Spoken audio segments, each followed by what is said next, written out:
Welcome Dr. Noel Gomes and Madam is joining, Soleha Madam. हाँ ma'am will join in 10-15 minutes. So you will cover first part or Madam? I'll start with so good evening everyone. Yeah, can we start now? Yeah, we'll start. I'll share my screen. So I'll cover few cranial nerves and rest will be covered by Madam Soala Madam. Okay, okay. Okay, then we can go ahead.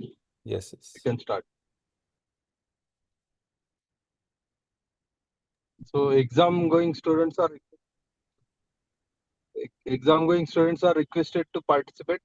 If sir will ask any interactive question, they can answer by unmuting themselves. Thank you. Okay, so good evening. So we'll start because it is a huge topic. So first of all, the cranial nerve first. So in the scheme of this discussion, what we'll do is we'll just go through the anatomy and the localization of the lesions, and we'll discuss examination part also.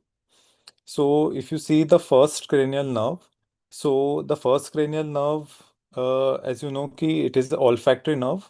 So it is a pure sensory nerve, and there is presence of. So these are the olfactory cells.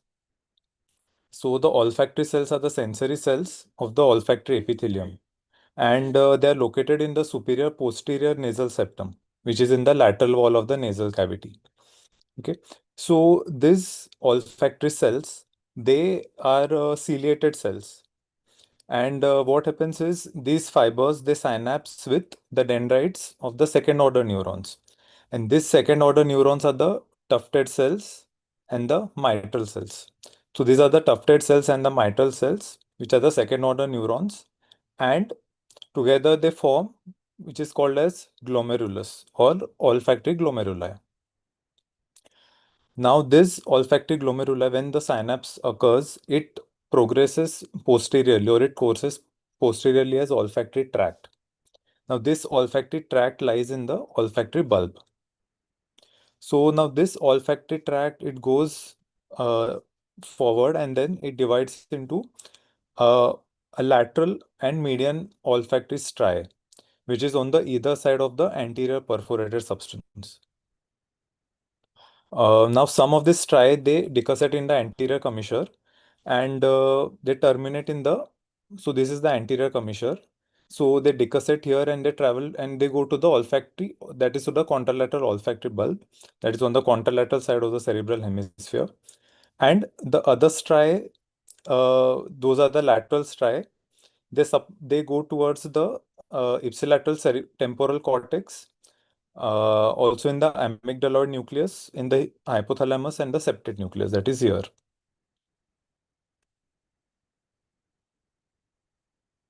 So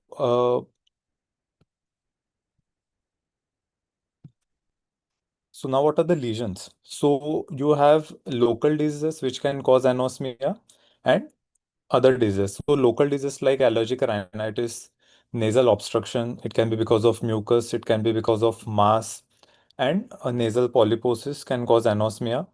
And also there can be lesions which causes involvement of the olfactory nerve filaments, olfactory bulb, olfactory tract or stria.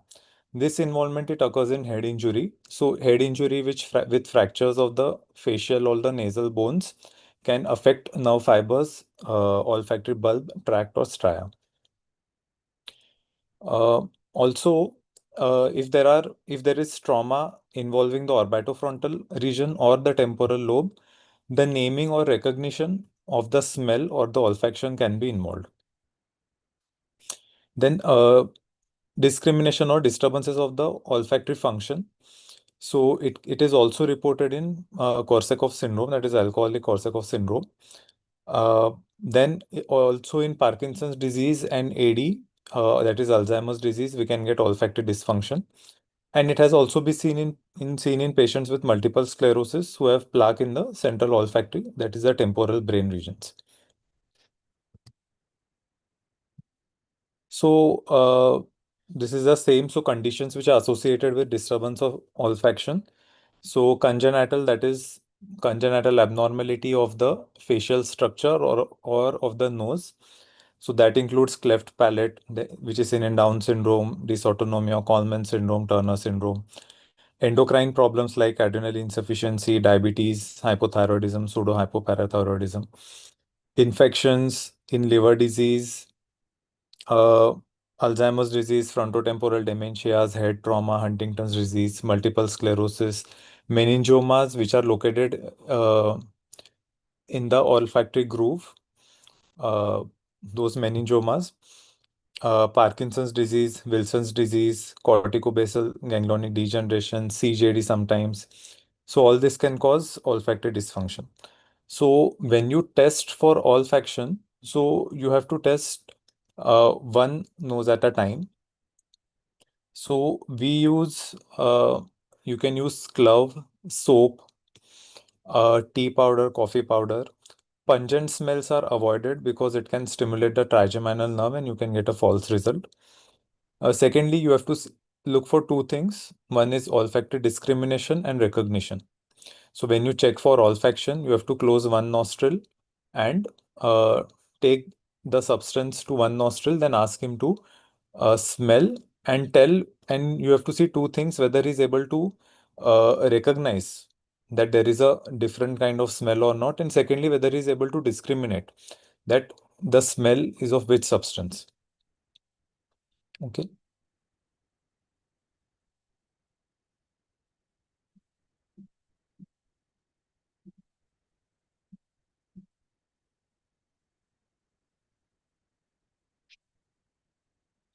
So now we move on to facial nerve. So this is facial nerve, which is seven cranial nerve. It is a sensory motor nerve. So it has few nuclei and there are few functional components of the facial nerve. So the functional components include general somatic afferent. So this general somatic afferent, uh, it supplies the skin of the ear. Then there are spatial visceral afferents. So spatial visceral afferent means which supplies one of the senses or sensation. So it supplies the anterior two-thirds of the. Dr. Noel, Yes. regarding any practical advice for students regarding first cranial or anything related to exam, just summarize and then we can move it. Okay. So the first cranial nerve, the importance is in long cases in dementia and Parkinson's. So you have to check the olfaction because that can get affected.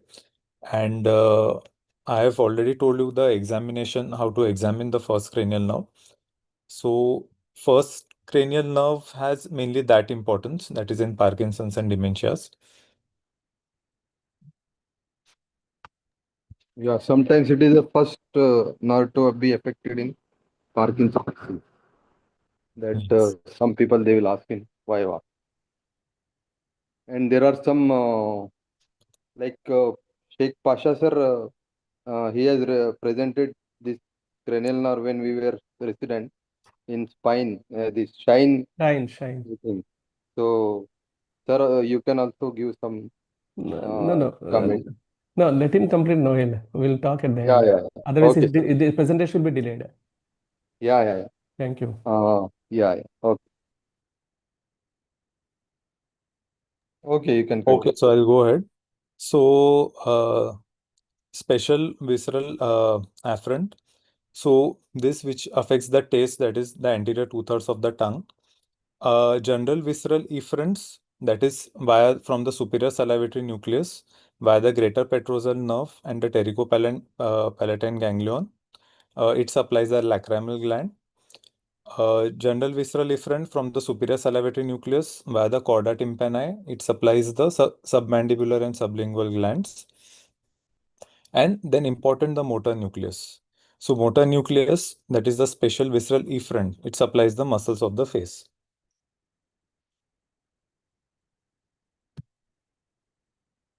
Okay. So when we go to anatomy and course, so it is a mixed nerve. It has both motor and sensory component. And the nervous intermedius is the sensory and the parasympathetic division of the facial nerve. So this carries the preganglionic parasympathetic fibers to the submaxillary ganglion and the pterygopalatine and the sphenopalatine ganglion. So the postganglionic fibers, it goes to lacrimal, palatal, and nasal glands. So now the nucleus is divided into four longitudinal cell groups, which are called as subnuclei. So from this, the dorsomedial group, it supplies the auricular and the occipital muscles. The intermediate group supplies the frontalis and the corrugator muscles. The ventromedial group, it supplies the platysma, and the lateral group supplies the buccinator and the buccolabial muscles. So the supranuclear fibers, they originate from lower third of the precentral gyrus, that is from the pyramidal cells, that is the bed cells. Then via the corona radiata and the internal capsule, that is genu of the internal capsule, it travels downwards, it decussates in the pons, and it supplies and it goes to the opposite facial nucleus. Now, the ventral part of the facial nucleus, it is responsible for lower two-third of the face, and it has a crossed supranuclear control. While the dorsal part of the facial nucleus, it is responsible for upper one-third of the face, and it has bilateral supranuclear control. So, when you go to the peripheral facial nerve, so it has few divisions. So one is the meatal segment. So in the meatal segment, when it enters the internal acoustic meatus, it travels along the eighth cranial nerve. So here it does not give any major branches, but it travels along with eighth cranial nerve, that is the vestibular and the cochlear branches. Then we come to the labyrinthine segment. So in the labyrinthine segment, it runs almost in the right angles, uh, and it reaches the geniculate gang. So labyrinthine segment, there is superficial petrosal nerve, and it arises from the apex of the geniculate ganglion. And then it innervates the lacrimal glands, palatal glands, and the nasal glands.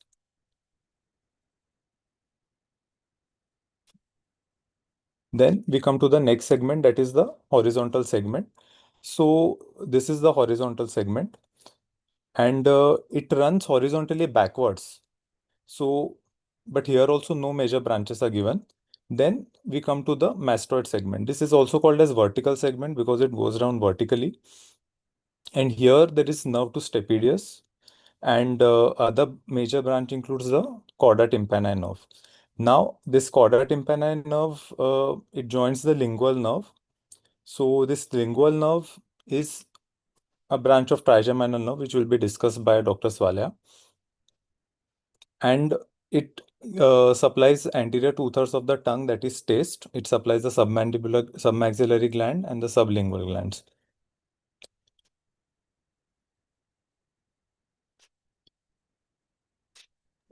Hello, am I audible? Why is it not audible? Yeah, to me it is audible clearly.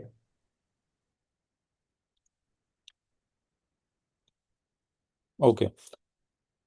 So, so once the chorda tympani branch is given, it comes out of the stylomastoid foramen.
Not audible.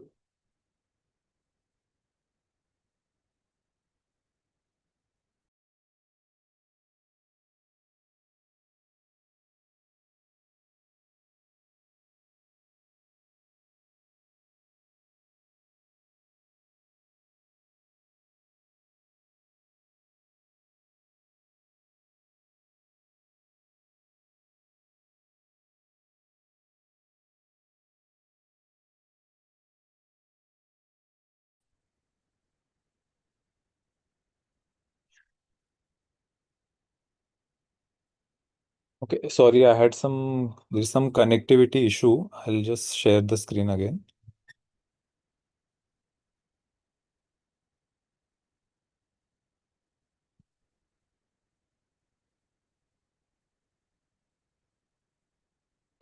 Uh,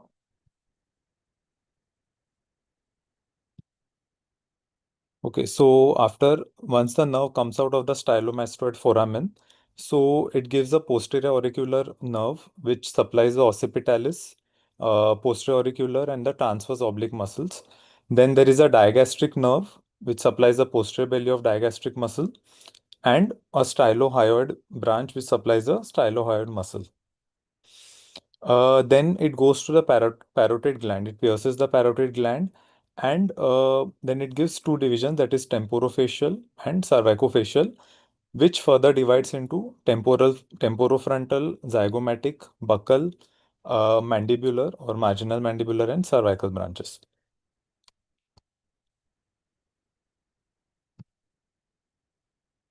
Okay, so now we come to supranuclear, that is called as central facial palsy. So this supplies the contralateral lower facial. There is something to know about volitional and emotional facial paresis. So, volitional facial paresis is facial paresis without emotional paresis. Uh, that means when the patient tries to speak. Okay, so that time there is facial paralysis. But when he tries to smile or he tries to emote, that time it is not apparent. And in emotional facial palsy or mimetic facial palsy, so here when the patient tries to smile or he tries to emote, that time the facial,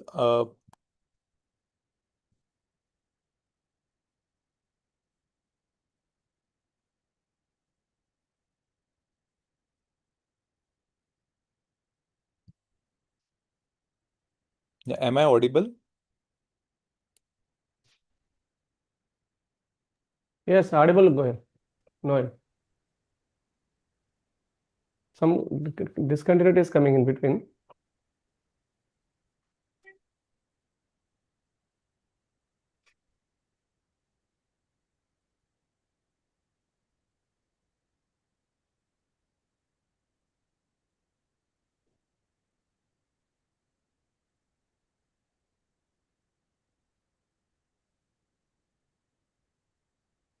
Yeah,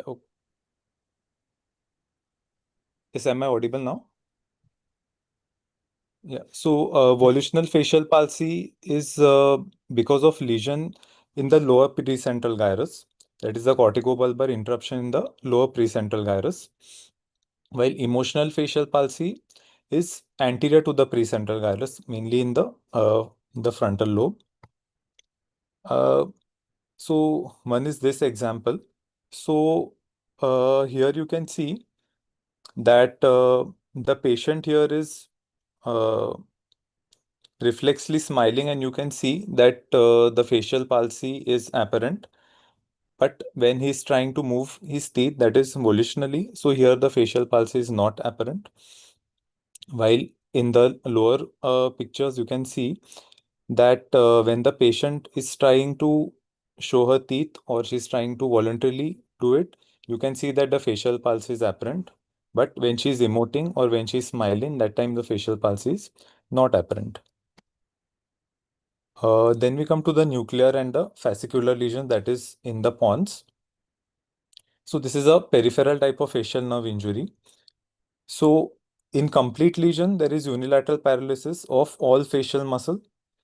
Uh, so the patient cannot frown or raise the eyebrow, cannot close the eye, cannot retract the angle of the mouth, or cannot purse the lips, cannot puff the cheeks, or tighten the chin on the affected side. With mild lesions, only blink asymmetry can be seen. And there is something called as Bell's phenomenon. That is when the patient tries to close the eye, when the patient tries to close the eyes, on the affected side, the eyeball deviates upwards. Okay, this is because of relaxation of the inferior rectus and the contraction of superior rectus muscle. This is called as Bell's phenomenon. in the nuclear or fascicular, this is the same. So you have can be seen in Millard-Gubler syndrome. That is lesion in the ventral pons. So here there is ipsilateral sixth and seventh cranial nerve palsy, whereas there is contralateral hemiplegia.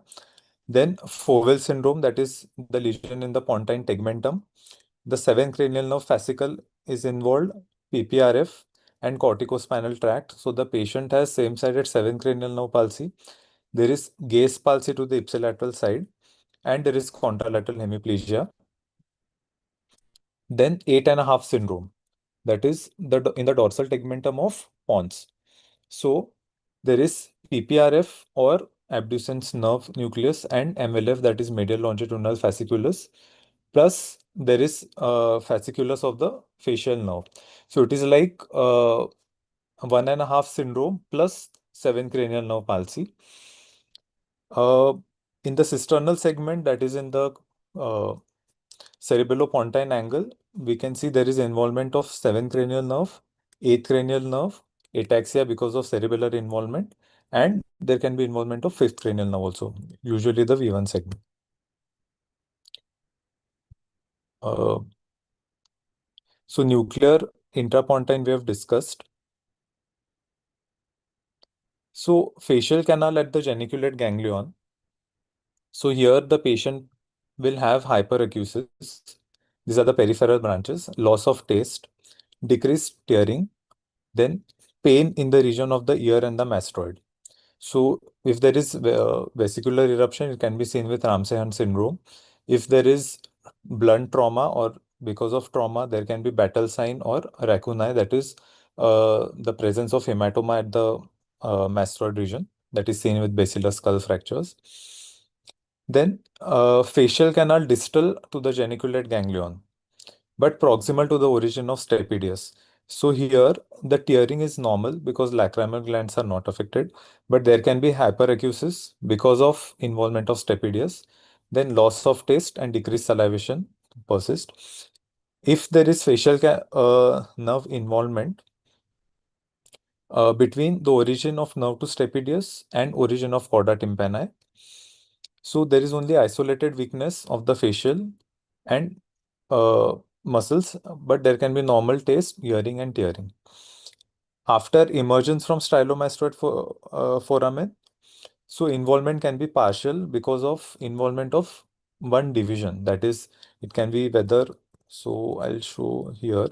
So depending on temporofacial division or cervicofacial involvement, there can be difference in the divisions. So there can be partial palsy. So there is something called as aberrant corticofacial tract. So here what happens is the corticobulbar tracts. So it uh, crosses. So instead of crossing over in the pons, it goes downwards, and at the level of medulla, it crosses over to the other side. So there can be UMN kind of facial palsy even in medullary lesions. So even in medullary lesions or medullary stroke, you can see there can be ipsilateral UMN facial palsy because of this. और ऊपर देखिए So I'll give you one example. बोलो पूरा Just a minute.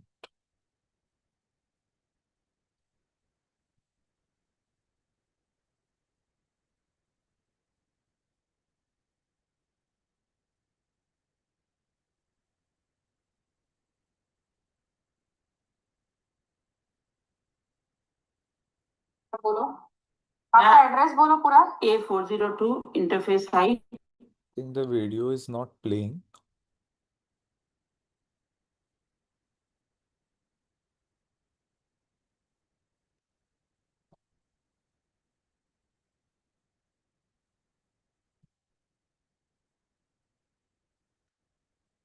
बोलो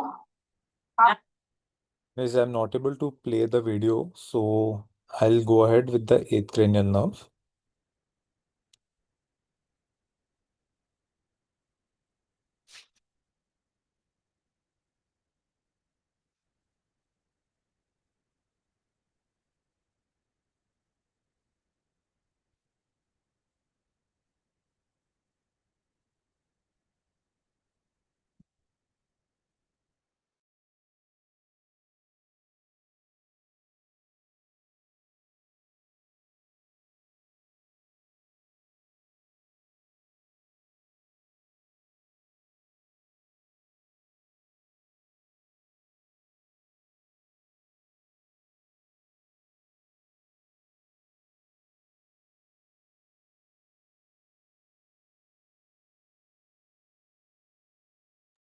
Again, no voice.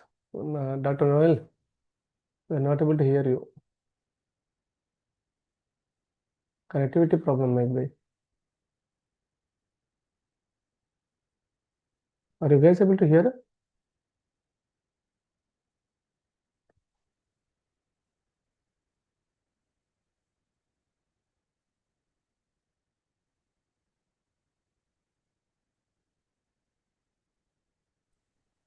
Hello. Yeah, I can hear you, madam. Yeah, I'm Dr. Swalya Nadaf. So, sir, Hello, I'll madam. join from now. That I think he started just 8th now. Again, his Yeah, voice I know. So I disappeared. told him like we'll start with second, third, fourth. Okay, madam. Okay, Yeah. madam.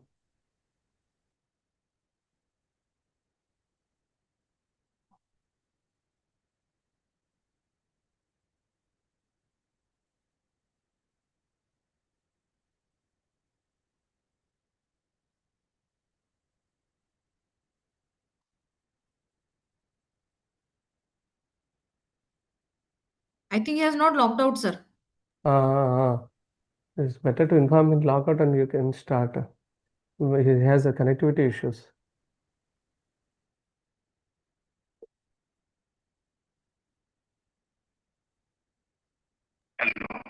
I logged out. Ma'am, inform Shailesh once he may communicate. What happened, madam? Okay. Yeah. Can you see my screen now? Yeah. Yes, yes, You're able yes. to see?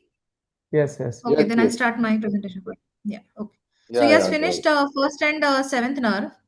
I will start with the extraocular. Is it Okay. seen, sir, now? Changing? Yes, yes. Yes. Go ahead, madam. Okay, fine. Okay. Yeah. So,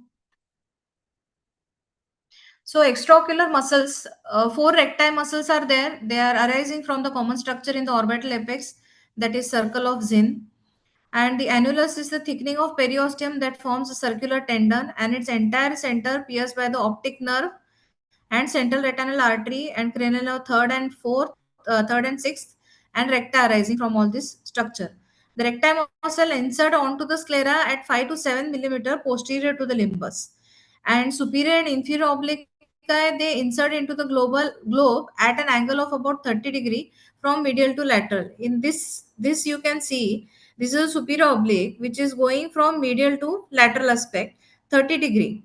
Okay, and even the inferior oblique is like this. It is going from medial to lateral and inserting 30-degree away from the limbus. And obliqui insert posteriorly into the globe. Superior oblique pulls the back of the eye up. Okay, so because of which superior oblique causes down gaze and inferior oblique pulls the back of the eye down, it producing the up gaze. Okay, so most important thing is superior and inferior recti. They are in the orbit. They insert into the globe, and they are along the anatomical axis. You can see here they are along the anatomical axis of the eye. Hmm. Here you can see. So because of this, their maximum action happens in the abduction. So recti are best checked in the abduction. Okay, whereas in obliqui they are inserted obliquely and from medial to lateral.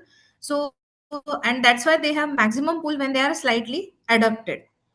So remember this, that recti are best checked in abduction and obliqui are best checked in adduction. Superior oblique works as a majorly it works as a depressor of the adductor eye and intortor, and inferior oblique is an elevator. So primary action of both of these is superior oblique causing incyclotorsion and inferior oblique causing excyclotorsion. Just remember this. So see, horizontal eye movements is very easy, medial rectus, lateral rectus. But for the vertical and for the oblique eye, there is a complicated mechanism. Just remember, superior oblique is a primary intortor. Here we can see superior oblique is primary intortor. That's the primary action, and second important action is depression. And inferior oblique primarily extorter, and the secondary action is elevation.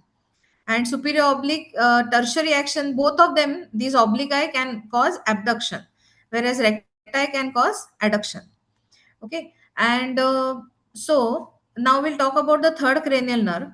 So general visceral efferent nucleus is Edinger-Westphal nucleus, and somatic efferent is basically all the ocular muscles. So general visceral efferent is giving a parasympathetic supply through the Edinger-Westphal nucleus, going to the sphincter pupillae and causing the constriction of the pupil. Whereas this third somatic efferent, that is third cranial nerve, supplies the ocular muscles.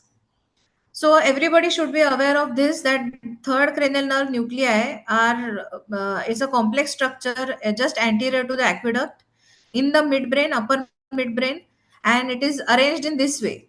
So there is a central caudal nucleus and Edinger-Westphal nucleus. These are midline nuclei, and they are going to supply both sides.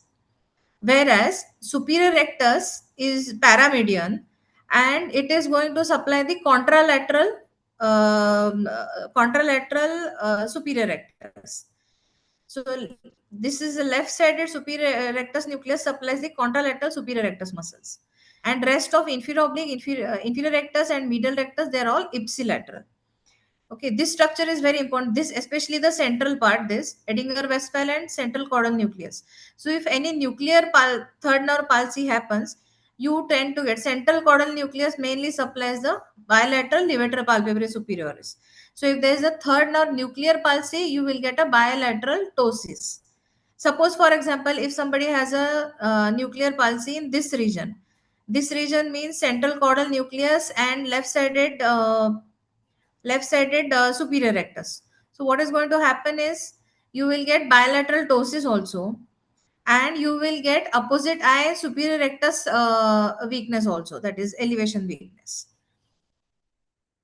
So when the third nerve passes through the lateral wall of cavernous sinus and enters into the uh, superior orbital fissure, it divides there into two divisions, superior division and inferior division. Superior division supplies mainly two muscles only, that is levator palpebrae superioris and superior rectus muscles. And inferior division, rest of the muscle including the pupil. Lateral subnucleus which included this, lateral subnucleus is this. So it is inferior rectus, inferior oblique and medial rectus muscle. Okay, and that is the inferior division of third cranial nerve. Inferior rectus, inferior oblique and medial rectus, they are forming the inferior division of third cranial nerve. And superior rectus is supplied by the contralateral medial subnucleus, that is this superior rectus is going to supply the contralateral superior rectus muscle. So this crossed innervation is a major clue to the presence of nuclear third nerve palsy, as superior rectus weakness happens in the opposite eye.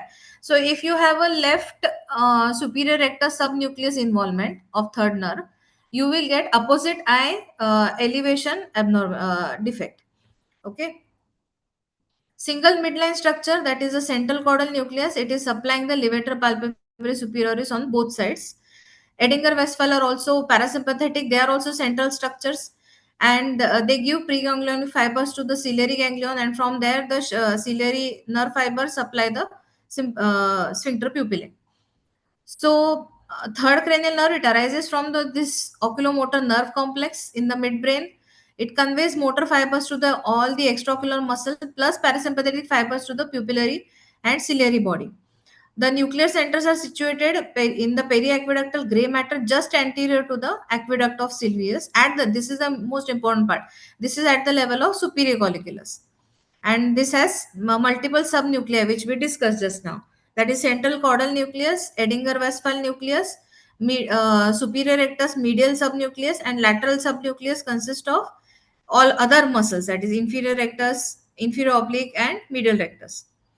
Then the nerve, when it arises from this nucleus, it passes through the red nucleus, emerges ventrally in the interpeduncular fossa. It runs through the subarachnoid space between the SCA and PCA artery, but it runs parallel to the PCOM artery. That is very important to remember. It is running parallel to the PCOM artery. That's why in PCOM aneurysms, you can get third nerve involvement acutely. And then from here it enters into the lateral wall of cavernous sinus. Here you can see this is the lateral wall of cavernous sinus, where third nerve is not alone. It is also it is in close proximity to the fourth nerve, then internal carotid artery and the sympathetic plexus around the internal carotid artery, sixth nerve, and V1, V2 branches, and V3 is just below it. So as we can see rest of the pathway.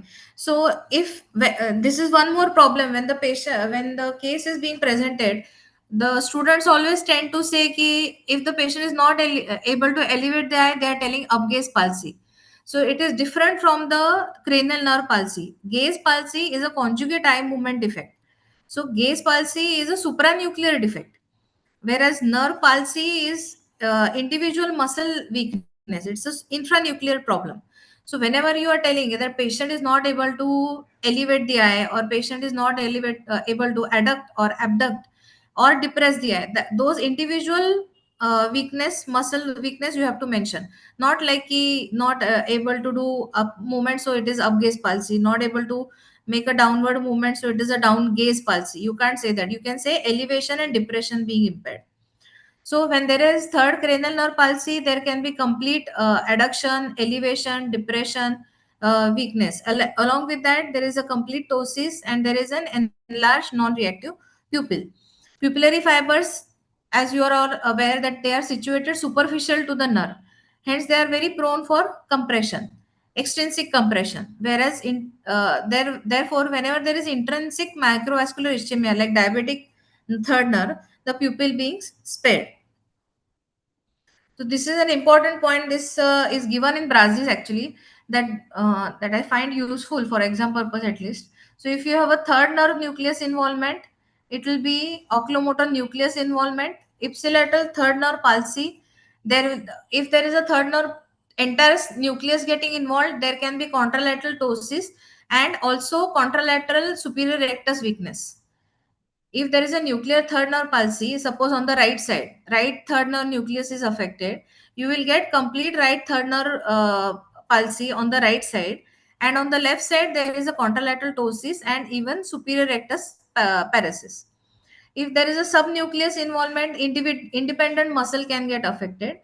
If there is only central caudal nucleus involvement, you can get bilateral ptosis. Once the nucleus is done, there is a nerve fiber which is still traveling the brainstem. That is called as fasciculus. That is called as fascicular division. So whenever there is a fascicular division involvement, you can get complete third nerve palsy with or without pupillary involvement. If it is affected at the paramedian midbrain, if third nerve fasciculus is affected at the level of paramedian midbrain, then you can get plus minus syndrome, which is ipsilateral ptosis but contralateral eyelid retraction, called as plus minus syndrome. If there is third nerve fascicular plus, as it is still traveling the brainstem, you can get red nucleus and ipsilateral superior cerebellar peduncle involvement. That is Claude syndrome. So you will get third nerve palsy, contralateral ataxia, or tremors. And if there is third nerve fascicle and ipsilateral central cerebral peduncle involvement, it's a Weber syndrome. You will get third nerve plus contralateral hemiparesis. So Claude is third nerve plus contralateral ataxia and tremors. Weber's is third nerve plus contralateral hemiparesis. And if there is third nerve plus red nucleus plus minus substantia nigra, then it is third nerve with contralateral coriform movement, that is Benedict syndrome. So Claude, Weber, and Benedict. Claude is third nerve plus contralateral ataxia or tremors. Weber is third plus contralateral hemiparesis. Benedict is third with contralateral coriform movements. Once the third nerve leaves the brainstem, it enters into the subarachnoid space, which can get involved because of TB meningitis or subarachnoid hemorrhage. So there will be a complete third nerve palsy with pupillary involvement can happen in that region. Once it enters into the cavernous sinus, again it's never only third nerve. It can be associated with other cranial nerves. Once it leaves the cavernous sinus, it enters into the superior orbital fissure. There also all the multiple other cranial nerves can get affected with, and there can also be a proptosis. So how do you differentiate between a cavernous sinus lesion and superior orbital fissure third nerve lesion? If third nerve is because of cavernous sinus, see, up to nucleus we know. Nucleus, if there is involvement, there can be bilateral ptosis or contralateral elevation involvement would be there. If it's a fascicle, then you have a long tract sign, so you will get contralateral hemiparesis or contralateral ataxia or contralateral involuntary movements. If it's in the subarachnoid space, we know, like meningitis and subarachnoid hemorrhage cases. If it's in the cavernous sinus, it is multiple cranial nerves, including superior orbital fissure, it will be multiple cranial nerves. So how do you differentiate between the cavernous sinus and superior orbital fissure? Can anybody tell?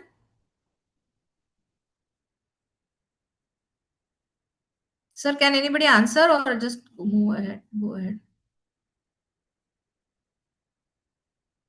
Hello?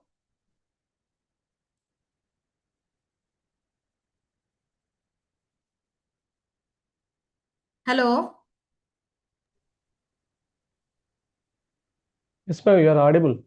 Yeah. So can anybody answer this question? Can anybody answer how to differentiate between a third nerve localization at cavernous sinus versus superior orbital fissure? Somebody has written in the chat box. Chat box, it is there. Yeah. PG's answer. Nobody has answered. Akash has written optic nerve involvement in superior orbital fissure. No, so superior, that cannot differentiate, because see, third nerve plus optic nerve localization usually goes to orbital apex.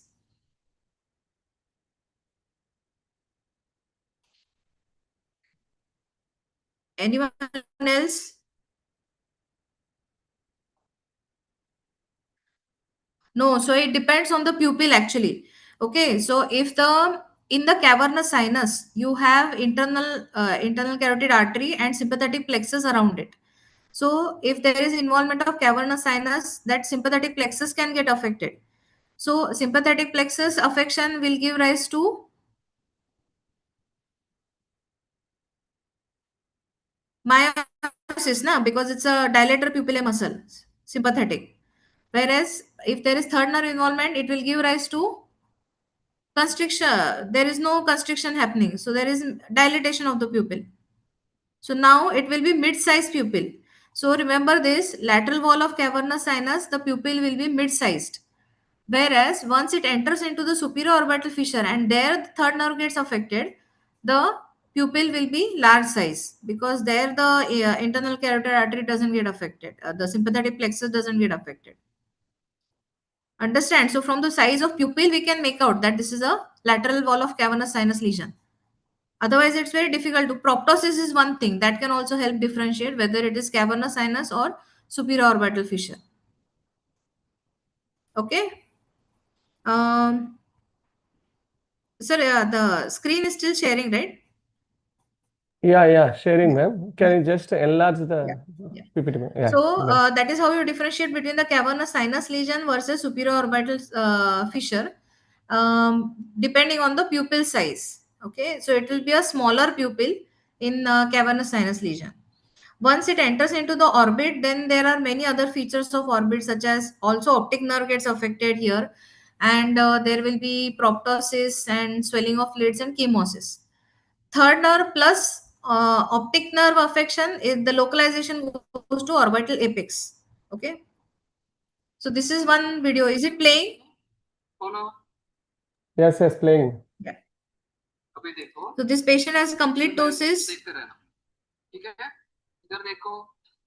So adduction impairment, left eye. Abduction is normal.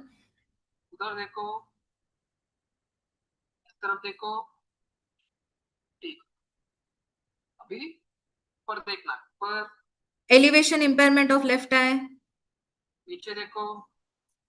Depression impairment in the left eye. So this patient has almost all involvement, that is adduction, elevation, depression, and also ptosis is there. So now you know this is a third nerve. Only you have to differentiate whether it is a pupillary involvement or pupillary or other cranial nerves are affected or not, and whether the pupil is affected or not. So we try to examine this patient for other cranial nerves. आपको इधर का कुछ फर्क है? क्या है? इधर कम लग रहा है? ये भाई हाथ से दिखाओ. ठीक है. अभी ये भी बोलना है.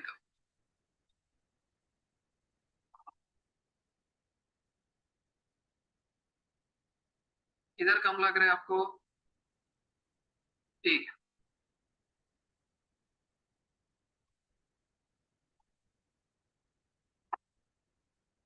अभी कुछ फर्क? So this patient has V1, V2 involvement and as well as third cranial nerve involvement. Now the possibility is both lateral wall of cavernous sinus or superior orbital fissure. Although you don't see much of a proptosis over there. Okay. So we try to examine the pupil. You can see this pupil is quite big. Okay. So this is where do you think is the lesion?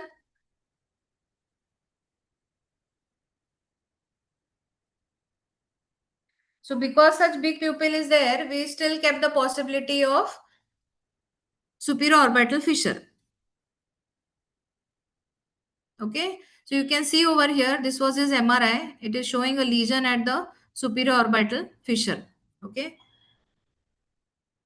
this is another case.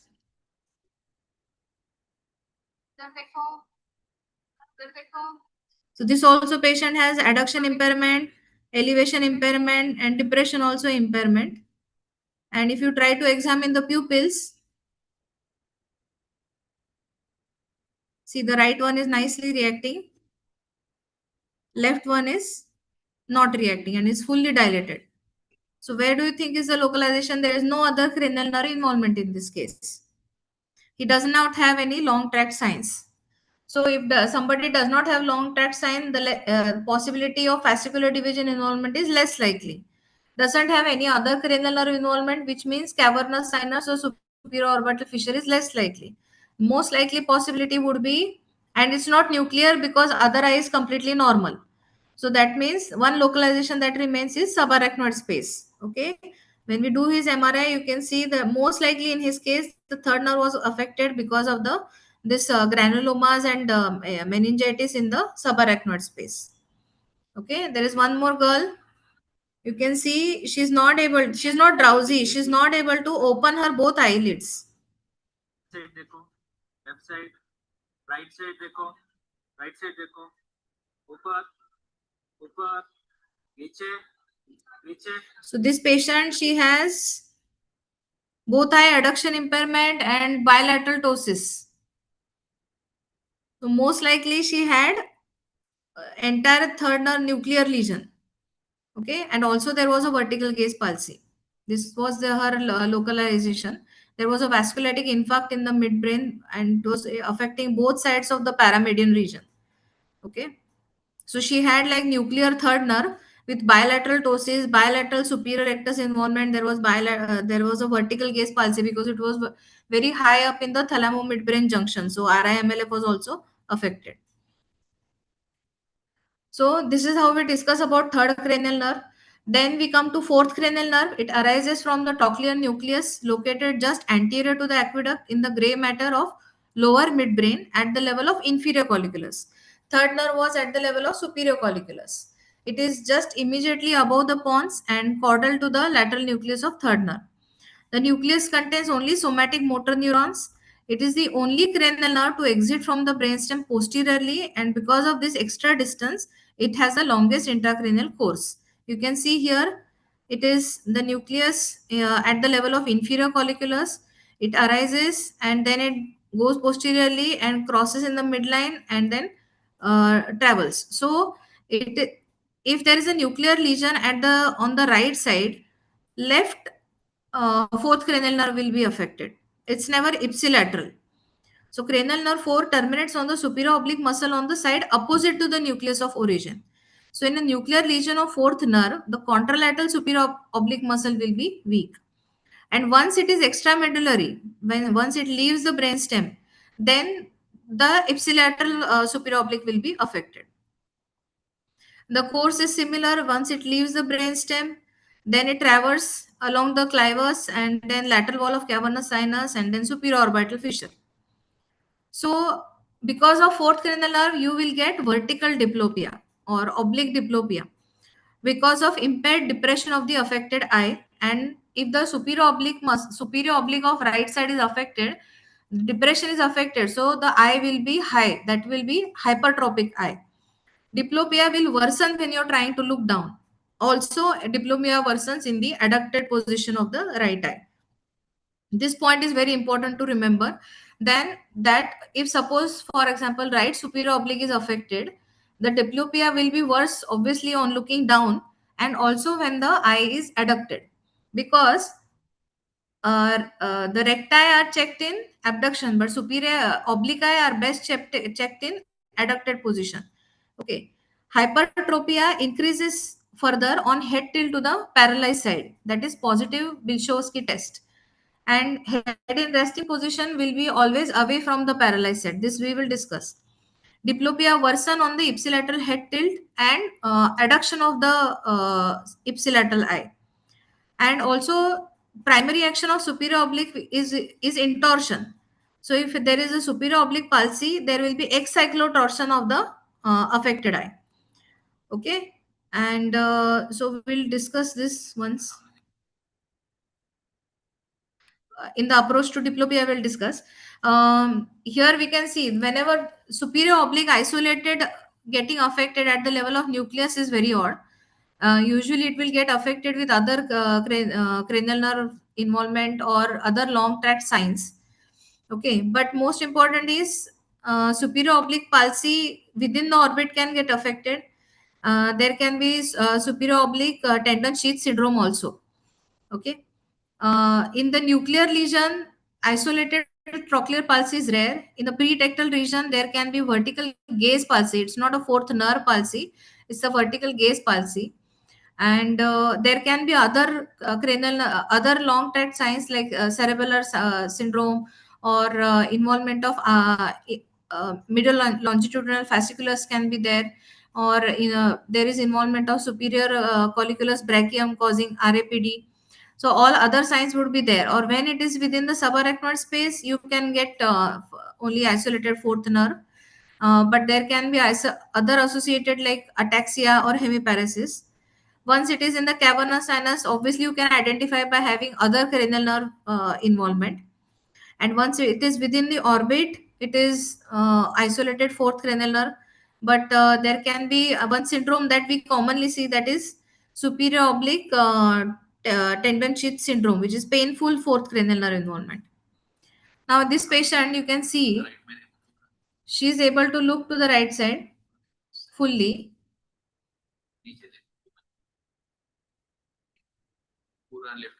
Now when she looks to the left side, what do you notice? That this eye is going properly, but this eye is high. The movement is worsening on the adducted position. So that means it is the involvement of superior oblique of right eye. Okay. So then we talk about the sixth cranial nerve.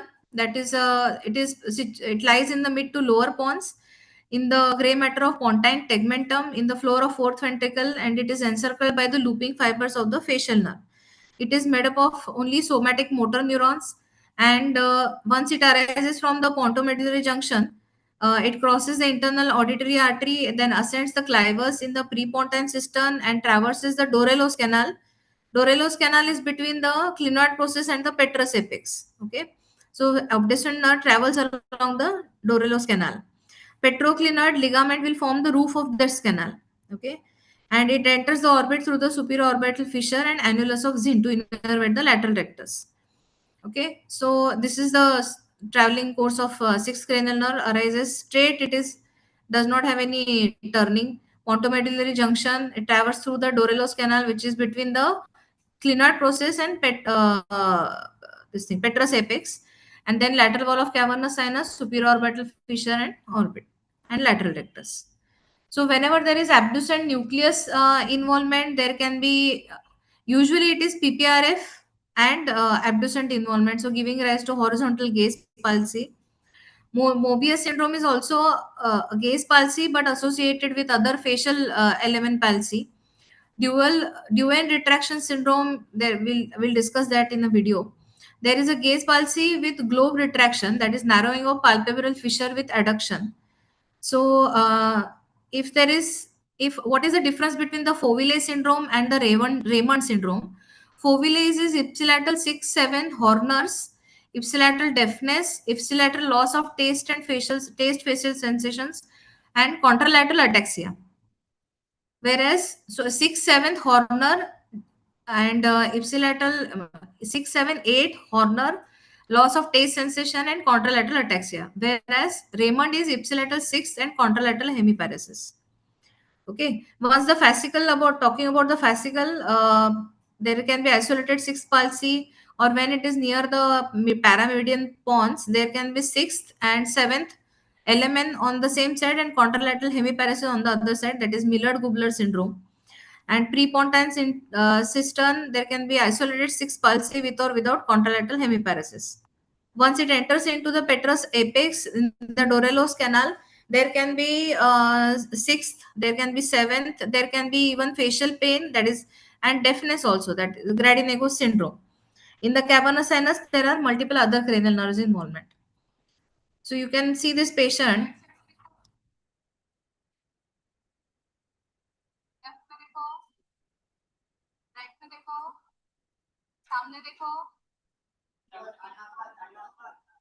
You can see in primary position, this eye looks a little isotropic. This is a on cover uncover test. You can see that this eye tried to correct itself. So there was an esotropy of the right eye, and it was a right lateral rectus palsy of long duration.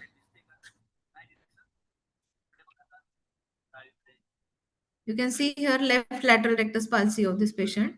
With such facial features and lateral rectus, we would think of whether there is some IIH. Now this you can see. You can see there is abduction impairment, but there is, you can see here, there is adduction normal, but abduction impairment. You can again see there is abduction impairment, but contralateral eye on adduction, there is a narrowing of the palpebral fissure. That is Duven retraction syndrome. Okay. Okay. Now about the ptosis part, normally upper eyelid covers 1 to 2 millimeter of limbus, and lower eyelid just touches the limbus. And lid excursion should be more than 8 millimeter to call it as normal. Okay. So if there is a right third nerve palsy, you can get a complete ptosis like this. Horner syndrome, how do you identify Horner syndrome? There is a little ptosis, but there is also elevation of the lower lid. That is the most important differentiating point between a Horner and other ptosis. Horner may there is elevation of the lower eyelid also. There is enophthalmos. So there is ptosis also, and there is elevation of the lower eyelid also. Myasthenia will have a ptosis, but it will be asymmetrical. Congenital myopathy ptosis will be symmetrical. Thyroid eye disease, there can be a retraction, lid retraction. And then there is bilateral lid retraction can happen in the Collier sign, that is in the localization being the posterior commission. And one more plus minus syndrome can also look like this, like how you can see here, but there is a little ptosis and little lid retraction, the localization of which was paramedian midbrain.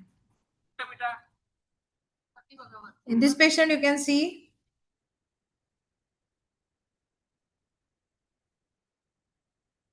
there is a slowly fatigable ptosis of the left eye.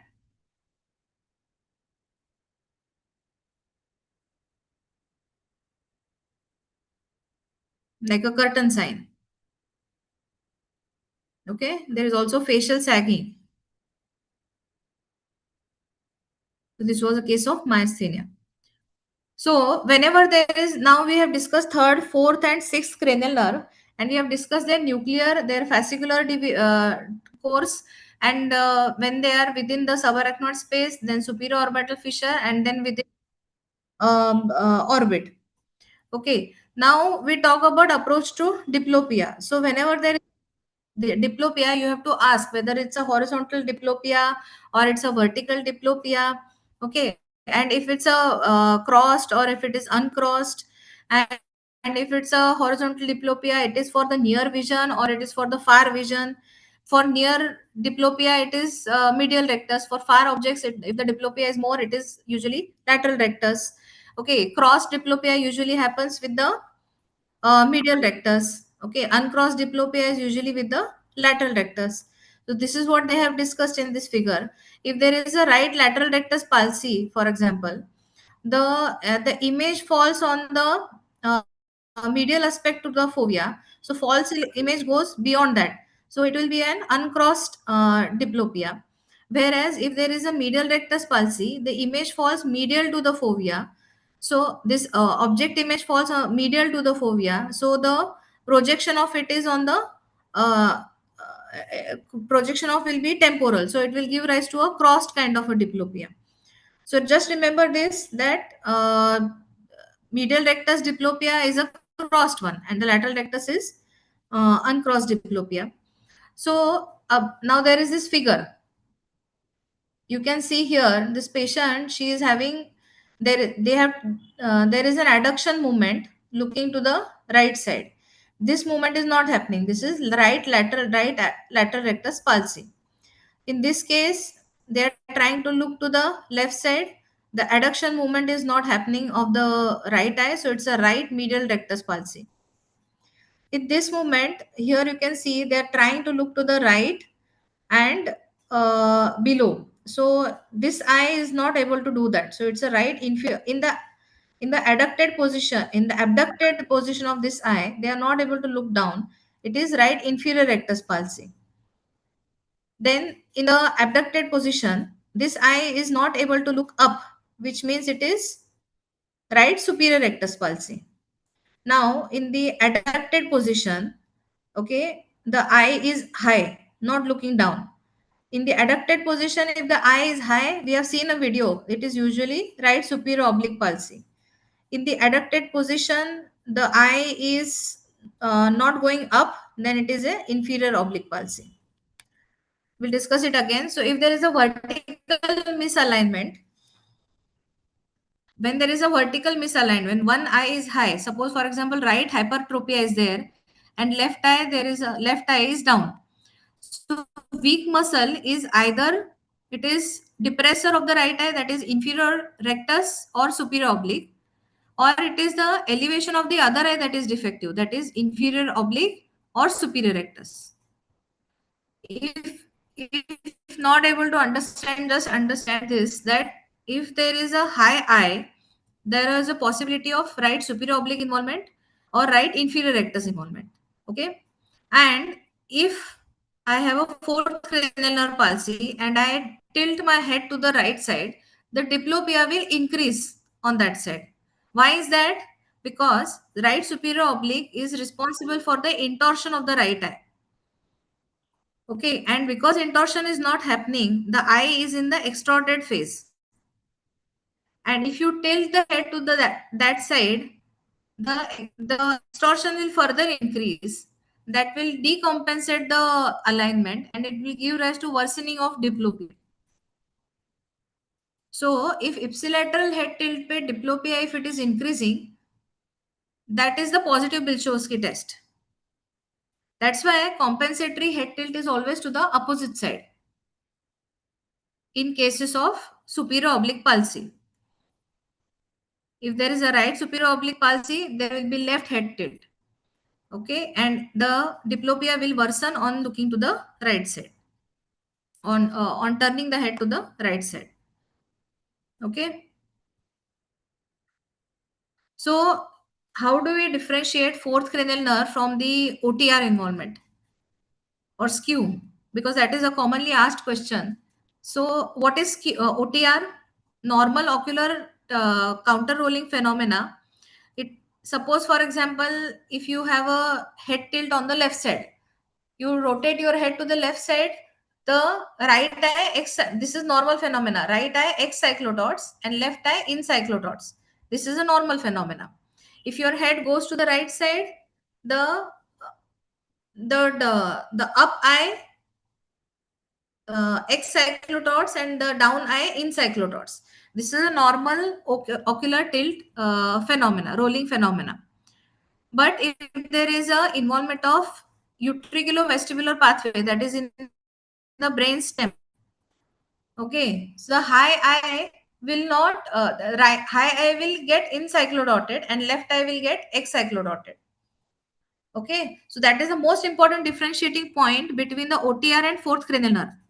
Fourth cranial nerve, the high eye will be excyclodotted, whereas in OTR, the high eye will be encyclodotted. Just remember this much. In fourth cranial nerve, high eye will be excyclodotted, and in OTR, the high eye will be encyclodotted. One more differentiating point is asking the patient to lie down. Okay, if it gets corrected, the diplopia gets corrected, then it is usually supranuclear, that is OTR, skew. Okay, if it's not corrected, it's most likely cranial nerve palsy. Also, diplopia worsens on tilting the head to the high eye. If you rotate the head to the high eye, diplopia may worsen in fourth cranial nerve, but that is not a very clear-cut differentiating point in OTR. Okay, so fourth cranial nerve versus skew, how to differentiate? One is that diplopia worsens to the ipsilateral side. Second is high eye will be encyclodotted in skew, whereas it will be excyclodotted in fourth cranial nerve. So whenever there is a diplopia, you have to ask whether it is a monocular or binocular. History points, you should know this, that whether it is a monocular or binocular. Then the separation of image is horizontal, vertical, or oblique separation, whether it is for near or far, whether there is any diurnal variation, and whether there is it's a persistent diplopia or it is intermittently happening, if there is any tilting of one image, okay, if there is any history of trauma or any eye surgeries in the past, and if there is headache or associated symptoms. Okay, then we have to do examinations of extraocular first is whenever you are examining extraocular system, you have to see the eyes and eyelid in primary position, that is the most important thing. Then second is duction. Then third point is range of eye movements. Then fourth point is pursuit saccades. Fifth point is convergence is happening or not. Sixth point is VOR. Seventh point is optokinetic nystagmus. Next point is VOR suppression. Okay, the causes of monocular, if most of the patients will complain binocular diplopia, one eye you close, the diplopia improves. If it is happening with one eye only, then usually it is either local cause, refractive errors, or cataract or corneal diseases, or iris abnormalities. Okay, so we have discussed all these syndromes. So Claude syndrome is ipsilateral third and contralateral ataxia. North-Nagel is ipsilateral third and ipsilateral ataxia because of superior ipsilateral superior cerebellar peduncle involvement. Weber's is third and contralateral hemiparesis. Benedict is ipsilateral third and contralateral chorea or tremors. Okay. And we discussed Foville also, Raymond and Foville also. Foville is much more extensive. It is six. It is ipsilateral sixth, seventh, eighth, Horner, contralateral ataxia, and decreased taste sensations ipsilaterally. So this is about diplopia. For horizontal diplopia, it is easy to understand, but for the vertical diplopia, it is a bit difficult. But just remember, they will ask two questions. One, whether is how to differentiate between the fourth cranial nerve and skew. So two differentiating points are the high eye will be encyclodotted in skew, whereas it is excyclodotted in the fourth cranial nerve. And on lying down, the diplopia improves in cases of skew because it is clear.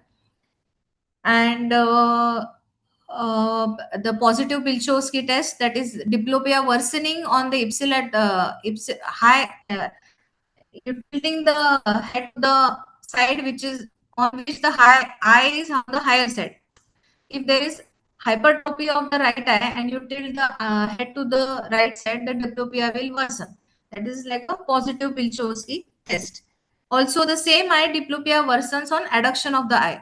Okay, so this much points for fourth cranial we can remember.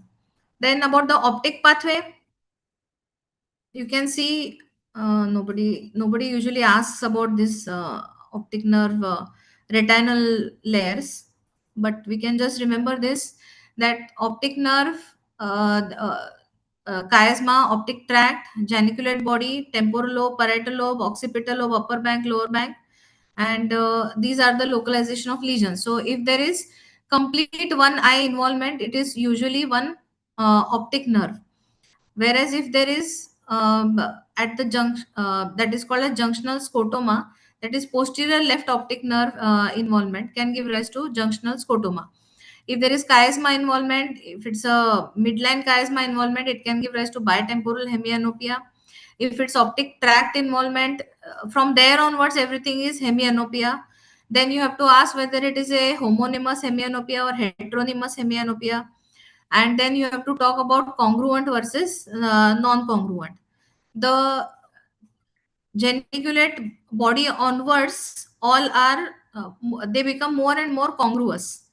Before that, they are more of non-congruous. Congruous means exact the similar type of field defect. Okay. So at the level of lateral geniculate body, you can get sector anopias.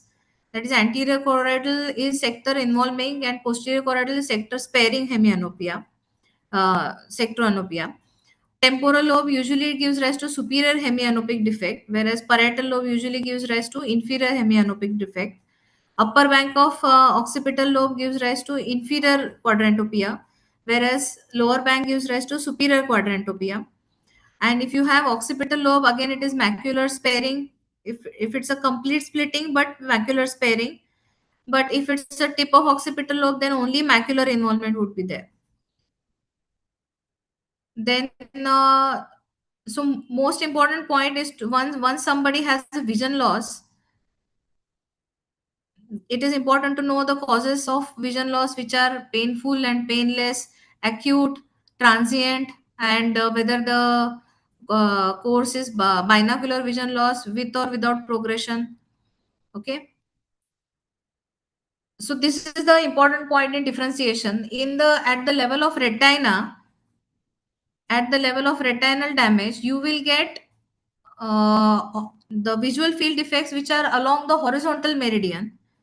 Okay, in along the horizontal meridian. Anything beyond the tract will be along the vertical meridian. Actually, anything beyond optic chiasma is vertical meridian. Okay, so horizontal meridian means you will get central or centrocecal scotomas, arcuate defects in cases of retinal involvement. Also, in retinal lesions, you will get distortion of visual images, that is micropsia, macropsia, waviness of images, everything. And the pupillary light reflex will remain affected in cases which are beyond the lateral geniculate body. Otherwise, optic nerve, optic chiasma, you can get RAPD. Okay, but beyond geniculate body, the pupillary light reflex may be normal. And even at the level of retina, also pupillary light reflex may remain normal unless it is a very severe and extensive retinal damage. So important point about retina, the field defect is usually along the horizontal meridian, and the pupillary light reflex is preserved. There will be visual distortions like micropsia or metamorphopsia, and there is a blue affected more than red light here. And the lesions, the field defects could be central, centrocecal, arcuate, nasal field defects. Optic nerve onwards, red most affected in the areas of vision loss. And in optic nerve involvement, you will get RAPD. And optic chiasma also you can get RAPD. In optic tract also you can get RAPD, but in the contralateral eye. And visual acuity point is also very important. At the level of retina, the visual acuity may be normal. Optic nerve, chiasma, visual acuity will be decreased, but anything beyond that, the visual acuity will be preserved. Okay, so at the only optic nerve and chiasma, you will get impairment in the visual acuity. Okay, retina and anything beyond geniculate body, the visual acuity will be preserved. So RAPD will be there at the level of optic nerve, visual acuity will be less, and the field defects will be complete uniocular field defect. Beyond the lateral optic tract, there will be hemianopic field defects. And at the level of retina, there will be horizontal meridian field defects. Okay. Yeah. And the more one goes away from the lateral geniculate body, the more towards the cortex, the congruous nature increases. Okay. Then one should be aware of what is the pupillary difference between the pupillary light reflex and accommodation reflex. Okay. Pupillary light reflex, it will go to the it will travel along the afferent optic nerve. It will go to the pretectal area. Then there is a communication between the pretectal area and Edinger-Westphal nucleus, and then third nerve, and pupillary reflex happens. Whereas in accommodation reflex, what happens? It travels along the optic nerve. Okay. Then it goes to the genicular calcarine cortex, and then there is a corticotectal tract here that goes to the pretectal area, and from there onwards the accommodation fibers and accommodation reflex originates. So there is a difference between the uh, pupillary light reflex and accommodation reflex. Accommodation, it goes to the genicular calcarine tract, and then corticotectal tract is there, and from there onwards it goes to the pretectal area, and then to the Edinger-Westphal nucleus, and then oculomotor component to the medial rectus nucleus comes out, which is to the both sides, and then accommodation happens. Then one should be aware of about this Horner syndrome pathway also. The hypothalamus to C8T1 nucleus of Budge in the cervical cord, that is a first order neuron. From there onwards to the superior cervical ganglion, it is a second order neuron. And from there onwards to the ciliary nerves, through the ciliary nerves to the dilator pupillae, that is third order neuron. So if we talk about pupillary abnormalities, first most important thing is in the light versus dark. If there is a dark, normally the pupils should dilate. If one pupil is not dilating, that pupil is small in the dark, there is a dilatation lag, that pupil is abnormal. That is Horner syndrome. To confirm that there is a Horner syndrome, you have a cocaine test, and you have a hydroxyamphetamine test, and you have a apraclonidine test. Actually, two are important. That is cocaine, but nowadays it is not available, so you can do apraclonidine test.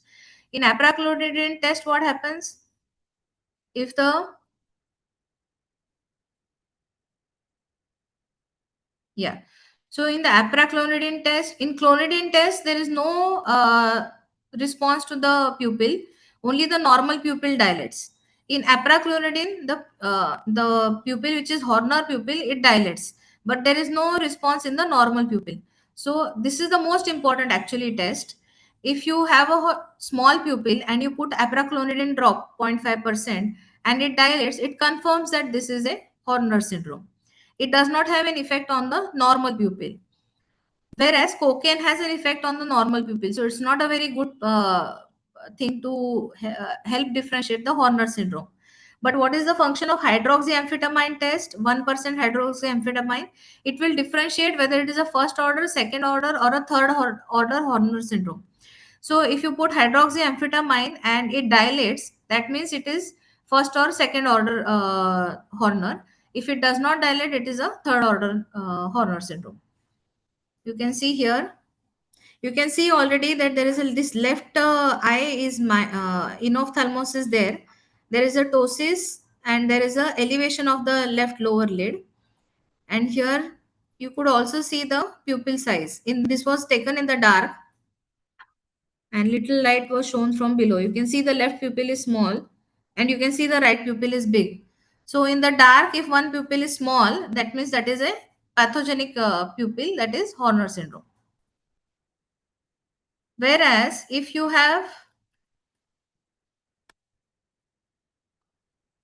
if you are in the light, if the pupil is supposed to constrict, both pupil are supposed to constrict in the light, but one pupil is not constricting. So that means either it is tonic pupil of Aedes, or it is third nerve, or it is because of the pharmacological blockade. So you do accommodation, you check for accommodation. So this pupil doesn't constrict on the light, but it constricts on accommodation. That means it is adystonic pupil. Okay, if it is reacting to near, it is adystonic pupil, but it does not react to near. That means it is either third nerve or it is pharmacological blockade. You put pilocarpine and it constricts, then it is third nerve. If it doesn't constrict, it is pharmacological blockade. So pupil in the dark and pupil in the light. You can see this case now. This pupil is nicely constricting to light. This is not constricting to the light. We have a video with if it reacts to the accommodation and it was responsive, the pupil was constricting to the near accommodation, and you can see here that this was his sweating abnormality on one face, which means this patient has adystonic pupil, he has the sweating abnormality, and he had absent reflexes also. So this counts to be Ross syndrome.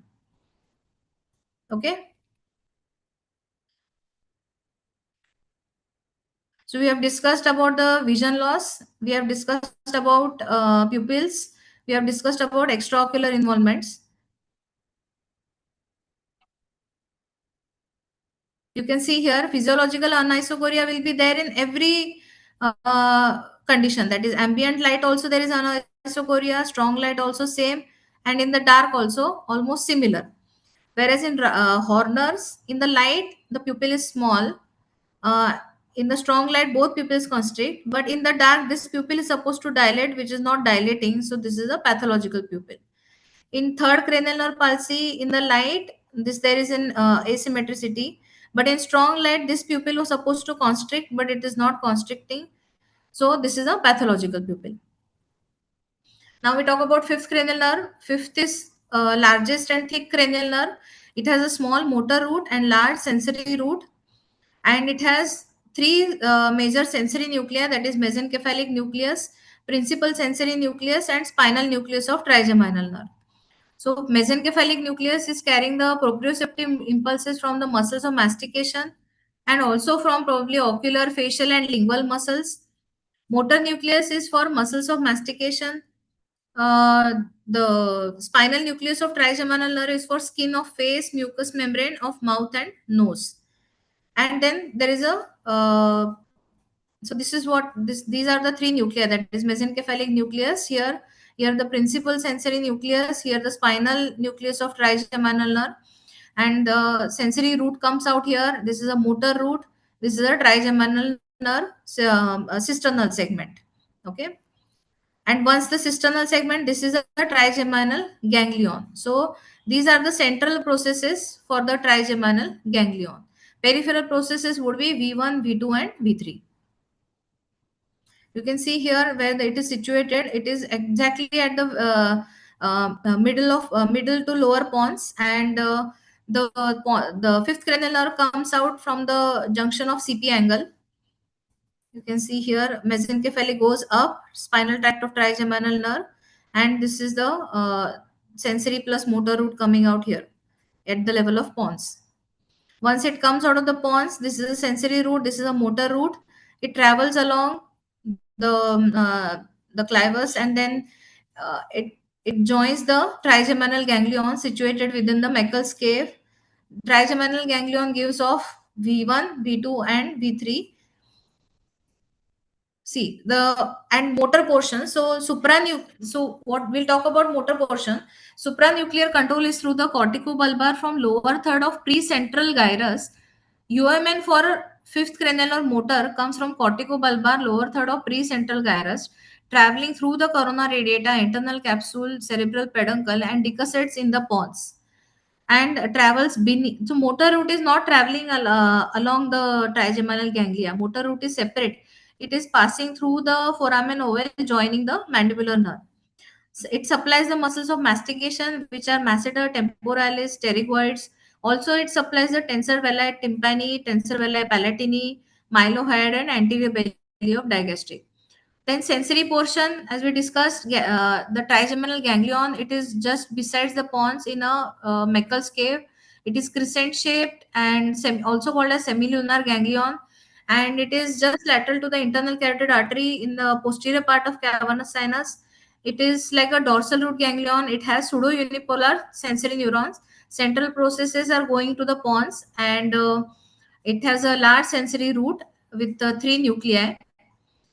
Now we talk about the spinal tract of spinal nucleus and spinal tract of trigeminal nerve. So spinal nucleus is divided into three segments, that is pars oralis, pars interpolaris, and pars caudalis. And whenever there is, and this is coming towards the C1 and C2. So if somebody has intramedullary lesion of high cervical lower medullary lesion, they will have involvement of pars caudalis. So pars caudalis is actually periphery. So there will be central sparing in those cases. That is called as balaclava phenomena. Okay. So spinal nucleus of trigeminal nerve, it carries the, we discussed that there are three subnuclei, that is pars oralis, interpolaris, and caudalis. And it carries the pain and temperature sensation of the face. And it has this onion skin somatotropic organization. And if there is any intramedullary lesion involving the high cervical cord to the lower medullary region, there will be a balaclava phenomena. Principal sensory nucleus, we talked about spinal nucleus of trigeminal nerve. Now we are talking about principal nucleus of trigeminal nerve. It carries the tactile and proprioceptive sensations from the face. It is not carrying the pain and temperature sensation. It is carrying the tactile, touch, and proprioceptive sensations from face. And third sensory component, that is mesencephalic root of trigeminal nerve. It carries the proprioceptive impulses from the muscles of mastication, and also it mediates the jaw jerk reflex. So pathway for pain and temperature and proprioception is different for trigeminal nerve. Ipsilateral principal nucleus of trigeminal nerve. It is carrying the fibers of contralateral trigeminal lemniscus. It goes to the ventral posterior medial nucleus of thalamus, posterior limb of internal capsule, and postcentral gyrus, carrying fine touch and proprioceptive sensation from the face. Whereas spinal tract of trigeminal nerve, it is contralateral trigeminal lemniscus, ventral posterior medial nucleus of thalamus, posterior limb of internal capsule, again posterior central gyrus, but carries the pain and temperature fibers from face. So once these fibers, they are traveling along the lateral wall of cavernous sinus, they have V1, V2, and V3, and there is a motor root below this. And V1 passes, V2 passes through the foramen rotundum, and V3 passes through the foramen ovale. And V1, that is superior division, the ophthalmic division, it passes through the superior orbital fissure.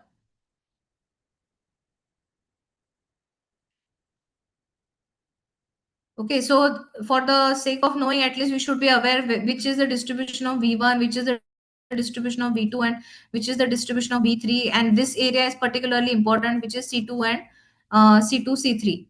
Okay. So motor evaluation is by checking the jaw movements, that is opening the jaw and pushing it sideways are done by lateral pterygoid. Masseter and medial pterygoid, they protrude the jaw. Temporalis and lateral pterygoid, they retract the jaw. Masseter and temporalis, they clench the jaw. And both pterygoids, they push the mandible contralaterally. That's why if there is a motor involvement, there is jaw is deviated to the weaker side. Okay. So 12th cranial nerve and 5th cranial nerve, the deviation happens to the ipsilateral side, the weaker side. Okay. So sensory examination, how to differentiate between the organic versus non-organic sensory loss? That, and it depends on whether the and which modalities are affected.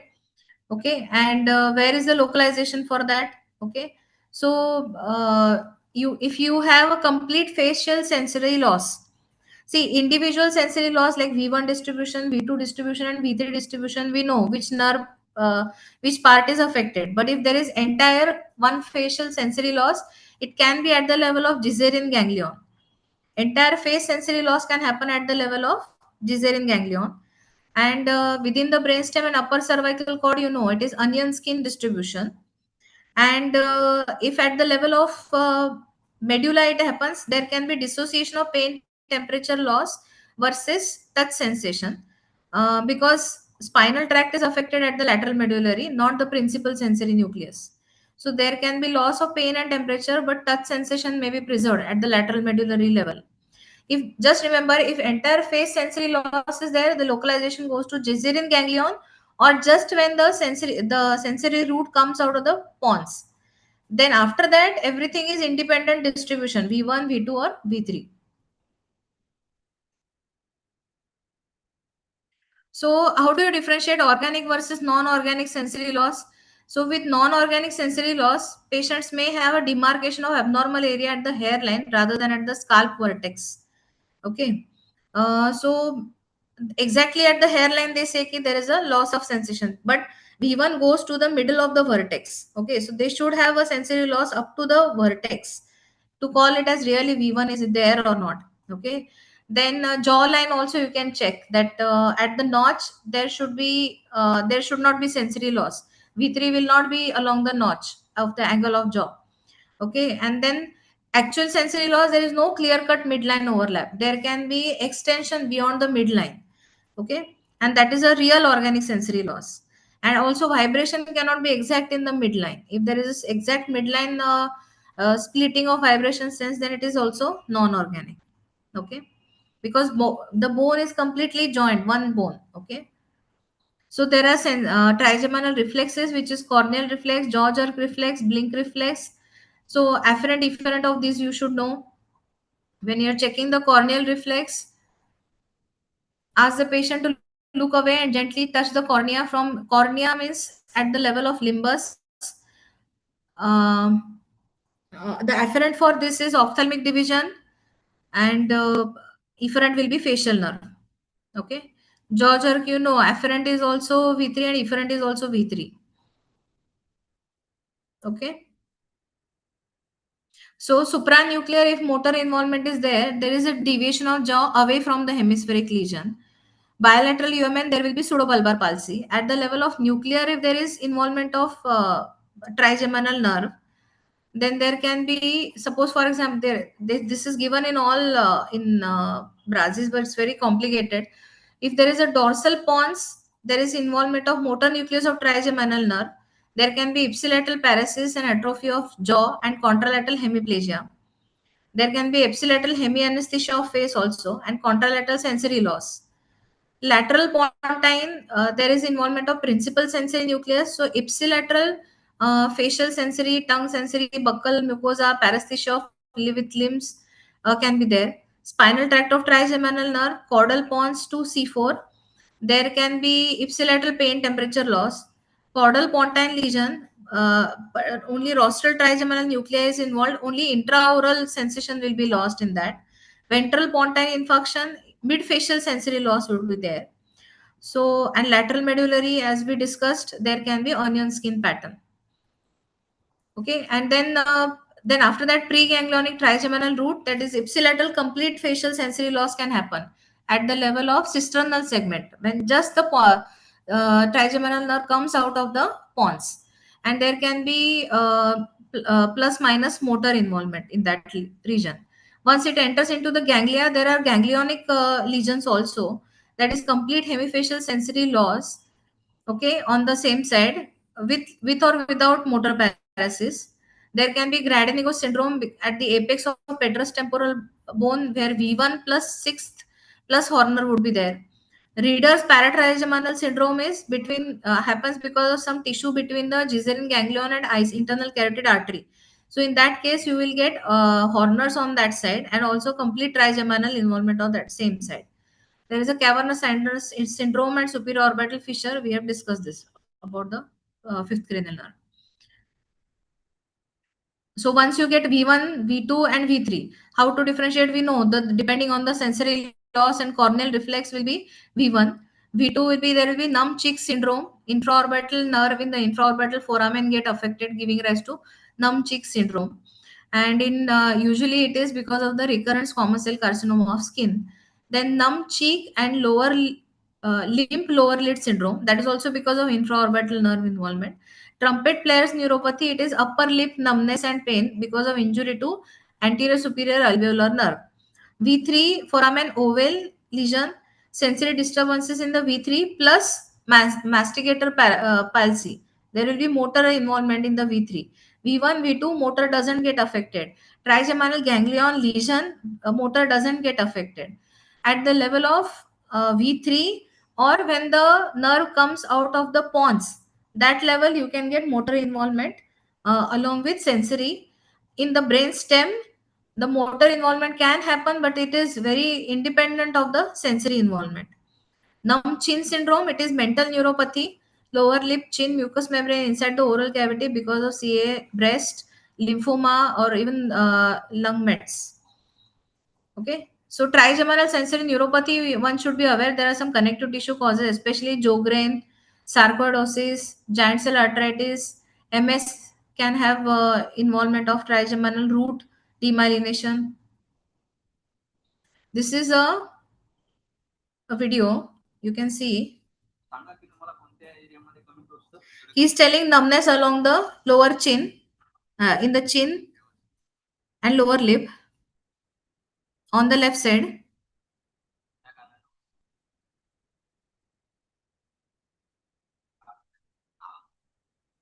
What happens here? Once he opens the mouth, jaw deviates to the left side.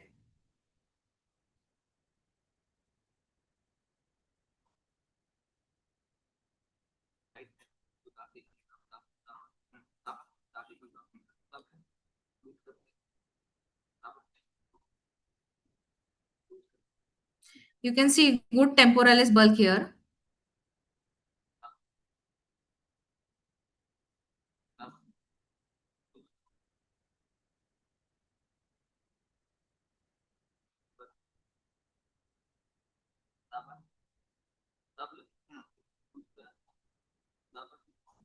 Here there is no temporalis bulk is seen. So where would be the localization now? The distribution of numbness is along the lower chin, and there is motor involvement also. It happens only in V3. Other localization of motor involvement is at the level of cisternal segment when the trigeminal nerve comes out along with the sensory root. Okay, so this was a patient with the foramen oval. He had a schwannoma in the foramen oval, which was trapping the V3 nerve. Okay. Now this patient, you can make out there is some discoloration along the eyelid on the right side, and the right eye looks a little reddish, and the corneal reflex was absent on that side. So this was the trigeminal nerve signal over here. This patient had a skin lesion also. So this was a case of leprosy with fifth granular involvement of V1 distribution. Along with there is ganglion involvement also.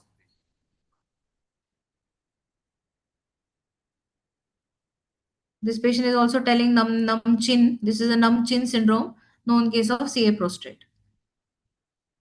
This is not the way you are supposed to check the corneal reflex. You are just supposed to touch the limbus. You can see this patient has a facial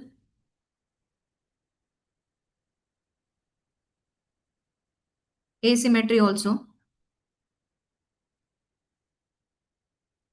You can see there is atrophy of the masticator muscles. As soon as he opens the jaw is deviated to this side, which is the pathological side, right. So he has V1, V2, V3, as well as motor segment involvement. What could be the localization for this?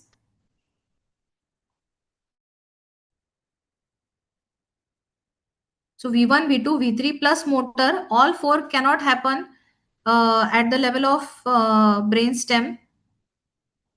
In the intraaxial, it doesn't happen. It cannot happen at the level of cavernous sinus or superior orbital fissure because they are widely separated in that region, and motor goes before that. So it can happen at the level of trigeminal ganglion, in the Giserian ganglion, but in the ganglion the motor is not there. Motor is gone separately through the foramen oval out. So this can happen most likely at the level of cisternal segment when the all three roots join to form trigeminal nerve that comes out along with the motor root. So this is at a CP angle lesion. So this much I'll cover. Remaining, I think 8th, 9th, 10th, 11th, and 12th, Noel will cover.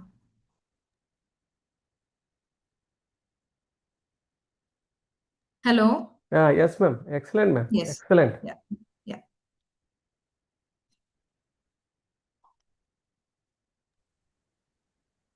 Shall we wait for Noel to join, ma'am, or shall we? Yeah. He'll join. Yeah, I'll join. Okay. I'll share my screen. Yes.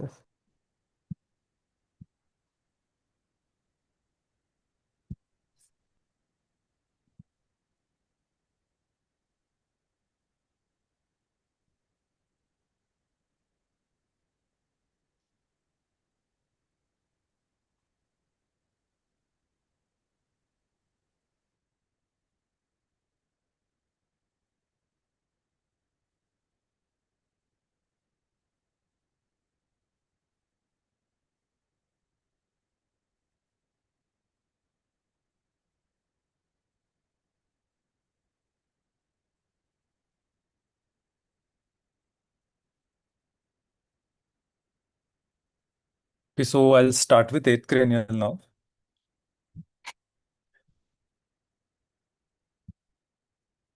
So eighth cranial nerve is a vestibulocochlear nerve, and it has two components: a cochlear component, which is responsible for hearing, and vestibular component, which is responsible for equilibrium, coordination, and orientation in space. So if you look at this picture, so here few things you need to see properly. One is outer hair cells, inner hair cells. Then there is this osseous or bony spiral lamina, which contains the cochlear cells or cochlear cell bodies. So the auditory receptors, or it is called as neuroepithelial cells.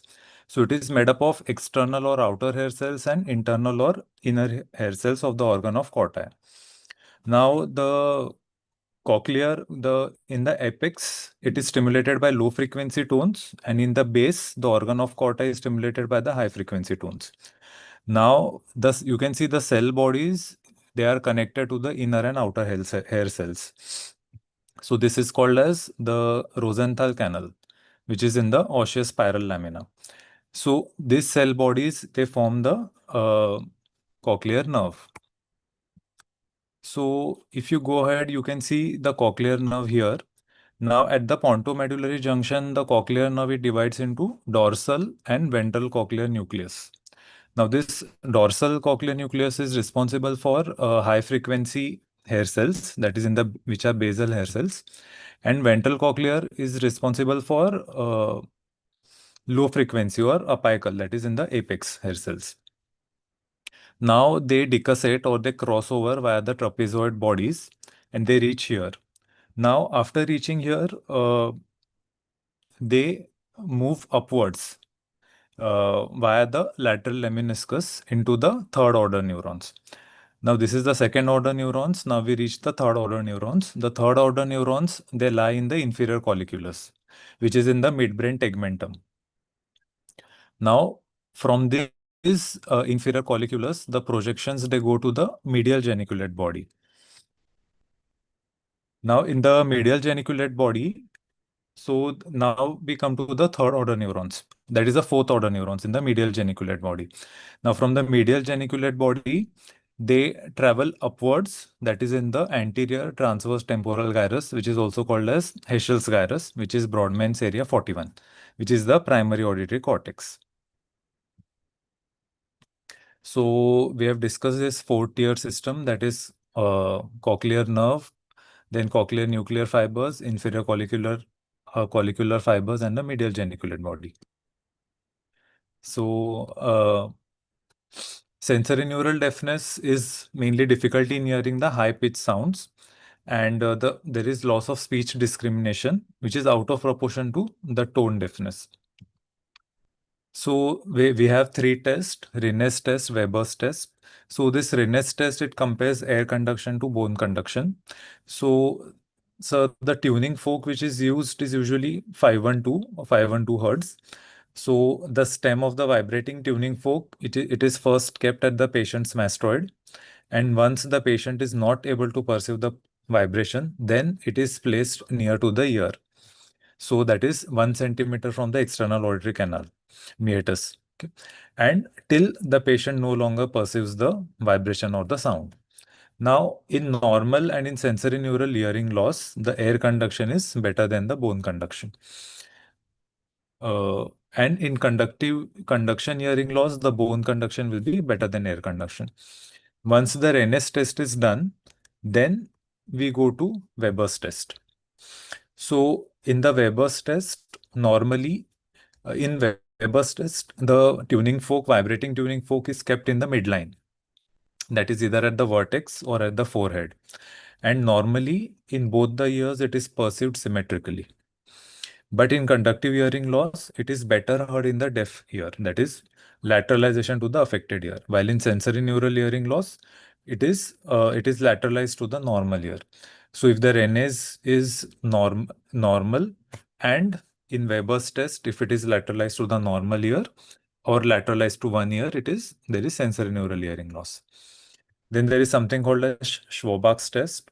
In Schwabach's test, the tuning fork is kept on the mastoid process till the patient is not able to hear the sound. Then it is kept on the examiner's mastoid bone, and then it is compared. So it is taken into consideration that the examiner's hearing is normal. So in sensory neural hearing loss, the Rennes test is positive, that is air conduction is better than bone conduction, and Weber's is lateralized to the normal ear. In Schwabach's test, the bone conduction in the patient is worse than the examiner.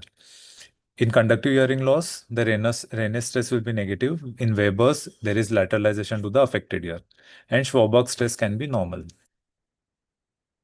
So in localization, in the cerebral or the upper motor neuron lesion, so there is no complete deafness. In unilateral cerebral lesion, there can be some difficulty in localizing sounds. But in dominant posterior lesions or bilateral temporal, there can be pure word deafness. That is, he can't understand spoken language even when the auditory activity is normal. But the reading, naming, writing comprehension is intact. So the left hemispheric lesion, it impairs the speech discrimination. Right hemispheric lesion can be normal, or sometimes there can be complex speech discrimination. In brainstem lesion, usually there is bilateral hearing representation. So hearing loss usually doesn't occur. In peripheral, that is in cerebropontine angle or lesions like schwannoma, there can be progressive sensory neural hearing loss with early loss of speech discrimination along with tinnitus, some vertigo, and gait ataxia. So causes of hearing loss can be conductive, like because of external auditory canal obstruction, perforation of tympanic membrane, disease of the middle ear, disease of the cochlea, which includes acoustic neuroma, Meniere's disease, infections, congenital conditions, and diseases of the cochlear nerve or nuclei, like tumors, trauma, infections, toxins, and drugs, including antibiotics like gentamicin, and nuclear lesions like vascular, inflammatory, neoplastic, and lesions of the central auditory pathways. Now we come to vestibular, which is slightly complex. So it monitors the angular and the linear acceleration of the head. So it provides information of the head movements, changes in head position, and sense of balance. So these changes or acceleration, they are transduced into neuronal signals in the membranous labyrinth. So the labyrinth, it contains the otolith organs, which are the utricles and the saccule, and 3 semicircular canals. Now, linear acceleration, it is monitored by macules of the utricle and the saccules, and the angular acceleration, it is monitored by the cristae, which is present in the ampulla of the 3 semicircular canals. So the utricle and saccules, they are arranged at the right angle. that is utricle parallel to the skull base and saccule parallel to the sagittal plane. So horizontal head movements will stimulate the utricle, tilting will stimulate the saccule. So when the cristae of the semicircular canal or the macules are stimulated, so it generates potentials in the cell bodies in the vestibular ganglion of Scarpa. Now these impulses, they travel through the vestibular nerve. So the superior aspect of the vestibular nerve, it carries inputs from the anterior and horizontal semicircular canals and from the utricle. Inferior aspect of the vestibular nerve, it carries the inputs from the posterior semicircular canal and the saccule. Now there are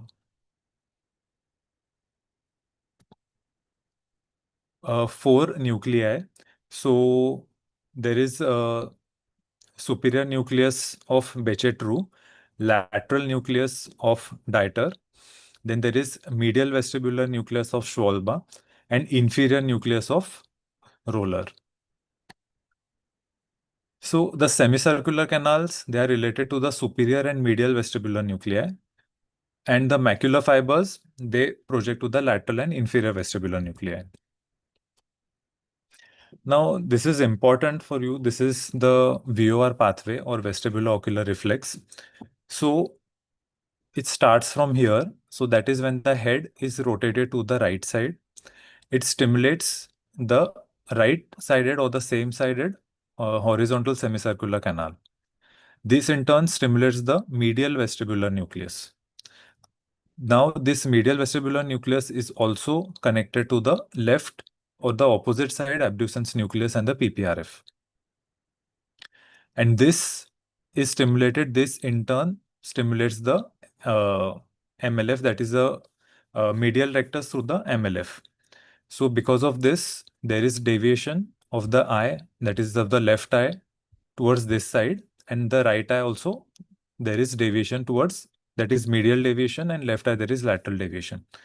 So if you're fixated to one object peripherally, if the head is rotating to one side, the eyes will rotate towards the opposite side.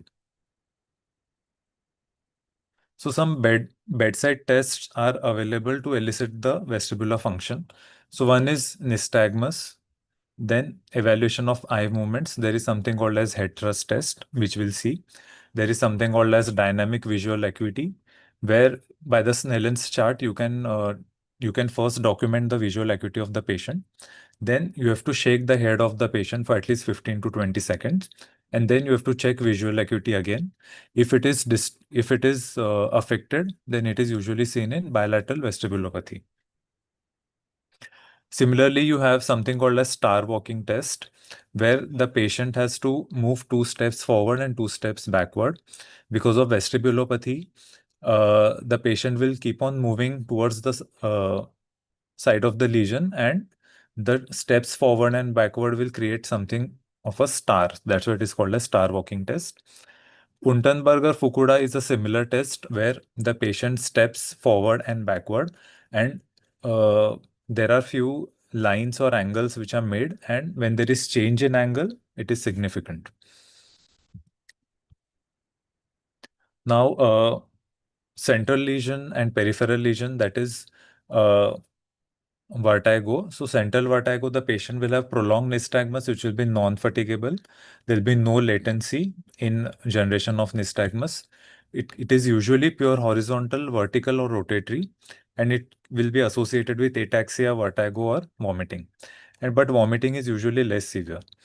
In peripheral, that is because of BPPV or vestibular neuritis or Meniere's disease, middle ear disease, or viral infection causing vestibular neuronitis. The nystagmus is unidirectional. The fast phase is away from the lesion, and it is usually horizontal or rotatory. In Dix-Hallpike test, when the affected ear is down, the nystagmus is opposite, that is, it is upwards and torsional. Then there is something called as HINTS and HINTS plus. So HINTS stands for head impulse test, nystagmus, and skew deviation. So it can help to differentiate peripheral versus central vertigo. So in head impulse test, you have to ask the patient to keep looking at the examiner's nose. Then you have to give a head thrust to the patient's head, that is 30 degrees to both the sides. And you have to look for catch-up saccade. If it is normal, the eyes will be fixed towards your nose even when you give the head thrust. But it is positive if when giving head thrust to one side, there is catch-up saccade coming to the opposite side. Okay. So this hints plus includes hearing loss also. So it can be because of cochlear or brainstem ischemia. So hints usually demonstrates so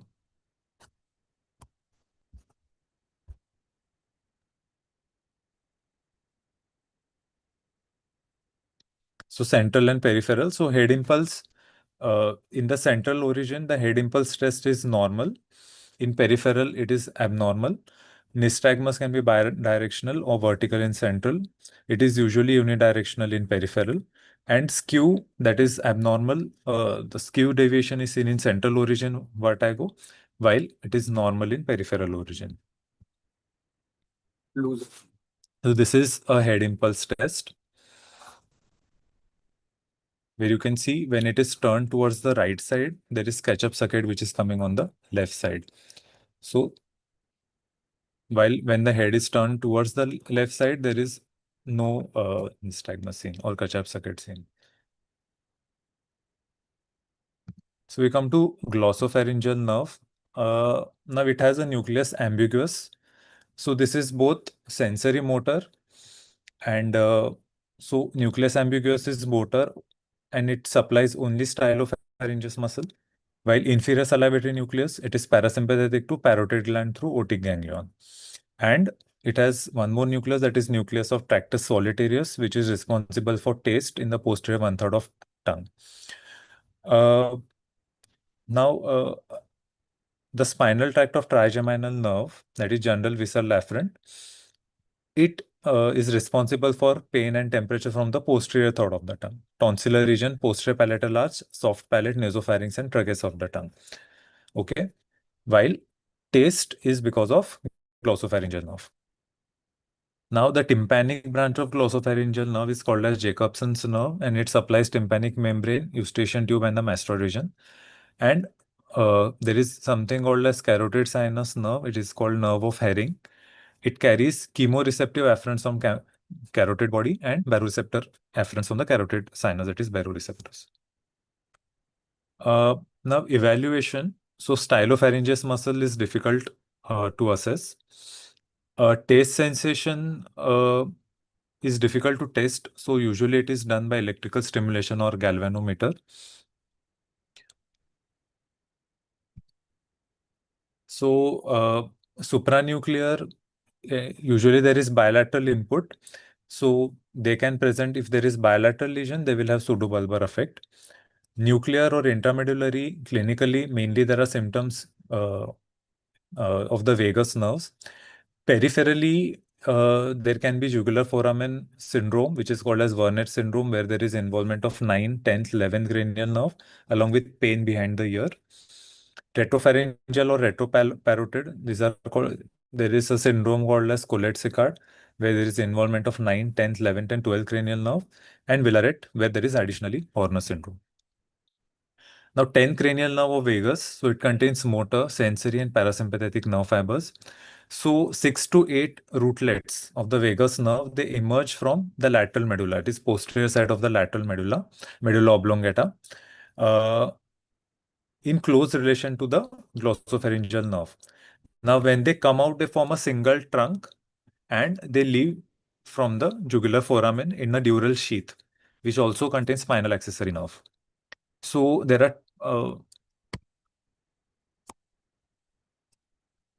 So there is a dorsal nucleus of vagus, nucleus ambiguous, nucleus of solitary tract. So this dorsal nucleus of vagus, it is responsible for general visceral efferents. It supplies smooth muscles and glands in the thoracic and abdominal viscera. Now, special visceral afferent to the muscles of larynx and pharynx is via the nucleus ambiguous.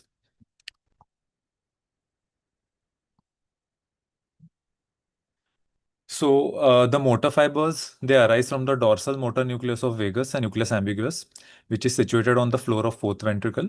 Now it gives preganglionic parasympathetic fibers that innervates pharynx, esophagus, trachea, bronchi, lungs, heart, stomach, intestine, ascending and transverse colon, liver, pancreas, and smooth, and it is responsible for smooth muscle contraction or constriction. The nucleus ambiguous, so the fibers, they supply striated muscles. Okay, so striated muscles of soft palate, pharynx, larynx, except the tensor villi palatini, which is supplied by fifth cranial nerve, and stylopharyngeus, which is supplied by glossopharyngeal nerve. Now, the sensory fibers, they carry taste sensation from epiglottis, hard and soft palate, and pharynx, which terminate in the nucleus solid areas of the medulla. Now, general visceral sensations from pharynx, larynx, lining of the thoracic and abdominal viscera also projects to nucleus solid areas, and exteroceptive sensation from the concha of the ear. It is carried by vagus nerve, but it terminates in the spinal nucleus of the trigeminal nerve. Now, clinical evaluation. Okay. So, when ipsilateral vocal cord is involved, that is recurrent laryngeal nerve is involved, so it assumes a cadaveric position that is midway between adduction and abduction. Bilateral vagal nerve lesions, the palate, it will droop bilaterally with no palatal movement on phonation. And when the patient tries to speak, the air will escape from the oral to the nasal cavity, which gives a nasal quality to the sound. Along with profound dysphagia, more for liquids. So it is difficult to check the taste sensation. So we usually don't do that. Then in reflex, there is pharyngeal reflex, which is also called as gag reflex. So it can be demonstrated by stimulating the posterior pharyngeal wall, tonsillar area of base of the tongue. So you have to use a tongue depressor.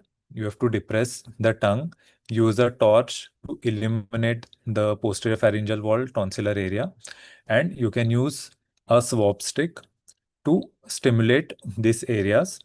So the afferent of this reflex is glossopharyngeal nerve, and efferent is both glossopharyngeal and vagus nerve.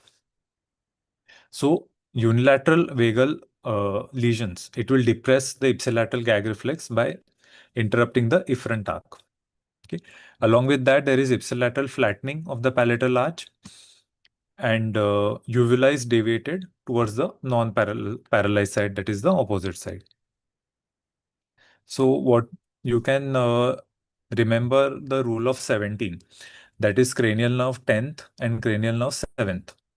So this will deviate the muscles to the opposite side, and cranial nerve 12th and cranial nerve 5th. So the deviation is towards the same side. So in supranuclear lesions, which is because of bilateral lesion, because there is bilateral representation, it will lead to pseudobulbar palsy, brisk. They can be brisk gag reflex and brisk jaw jerk. In nuclear lesions, nucleus ambiguous can be involved in lateral medullary stroke.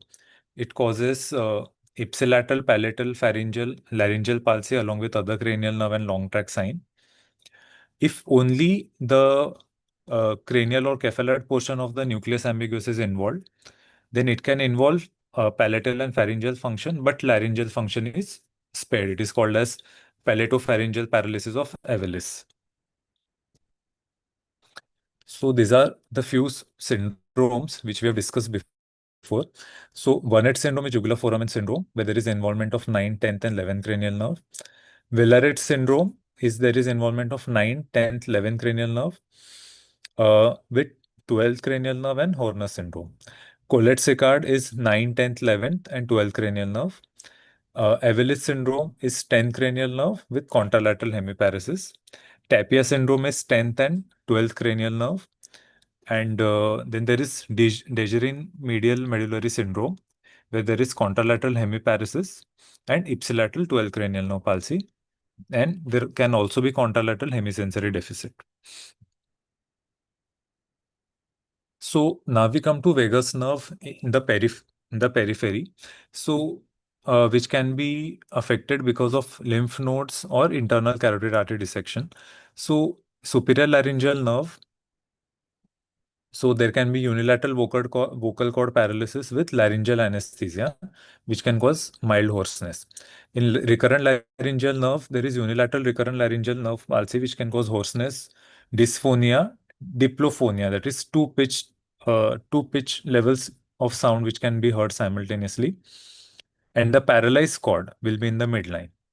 Okay, and then there is something called as Roland-Payne syndrome, which is seen in CA breast, which involves the carotid sheath. So there can be involvement of recurrent laryngeal nerve along with phrenic nerve and preganglionic Horner syndrome. Bilateral recurrent laryngeal nerve palsy will cause bilateral abduction paresis and which can cause stridor. So we come to 11 cranial nerve. So it is pure motor nerve. It has two parts. One is cranial part, which arises from medulla, and one is spinal part, which arises from the spinal cord roots. So the cranial nerve, the cranial root, it arises from the cells in the caudal part of nucleus ambiguous of medulla.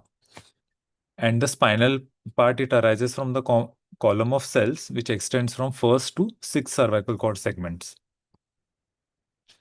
So here you can see that there is a cranial root and there is a spinal root.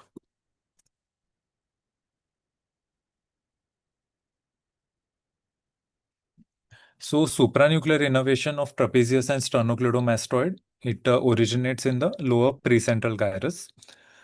Now the corticobulbar fibers of the trapezius are crossed, but of the sternocleidomastoid, for some reason, it is not crossed. Maybe because of double decussation, but the exact reason is not known.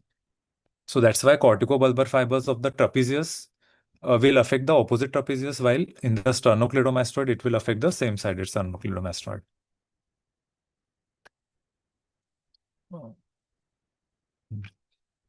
And when you come to pons, then when you come down, so a ventral pontine lesion can cause supranuclear paralysis of the trapezius with sparing of the sternocleidomastoid muscles. And so clinical evaluation. So you have two muscles, sternocleidomastoid and trapezius. So sternocleidomastoid is responsible for flexing the neck. It turns from side to side. So when one muscle contracts, the head is drawn towards the ipsilateral shoulder and it is rotated so that the occiput is pulled towards the side of the contracting muscles. So if you're testing the right sternocleidomastoid, so you have to ask the patient to rotate his or her head to the left side against resistance, and you have to see the contraction of the sternocleidomastoid, that is right-sided sternocleidomastoid. Both sternocleidomastoid muscles contracting simultaneously, it will flex the head. It is flexion of the neck. So what does the lesion cause? So it causes paralysis and atrophy of the muscles. So there'll be weakness in turning head to the opposite side. And when the patient flexes the head, it rotates slightly towards the unaffected side. Okay, that is the opposite side. And if bilateral sternocleidomastoid is affected, it will cause weakness of the neck flexion. Now trapezius. Now the trapezius action is retraction of the head and also elevation, rotation and retraction of the scapula. So it assists in abduction of the arm above 90 degrees. Okay, so unilateral trapezius paralysis is it affects mainly the upper trapezius fibers. So the shoulder, if you compare both the shoulders, the affected shoulder is in the lower side as compared to the opposite side, normal side, and the scapula is displaced downwards and laterally. So there is winging of the scapula. And the patient will have difficulty in raising the arm above horizontal, that is above 90 degrees. And so bilateral trapezius weakness will result in weakness in the neck extension, with the head tending to fall forward when the patient tries to stand erect. So localization nuclear lesions. So can be intraparenchymal, high cervical cord, or medulla lesions like intraparenchymal tumors or syringomyelia. Infranuclear lesion, it is involved in the lesions along the skull and the foramen magnum. Then in the Wernicke syndrome, that is jugular foramen syndrome. In the Collet-Sicard syndrome, also within the neck, that is the posterior triangle of the neck, that is because of surgery, carotid endarterectomy, neurovascular compression after arm abduction. So all these lesions can cause infranuclear affection. बंद करा, उघडा, light मध्ये बघायचं, बंद करा.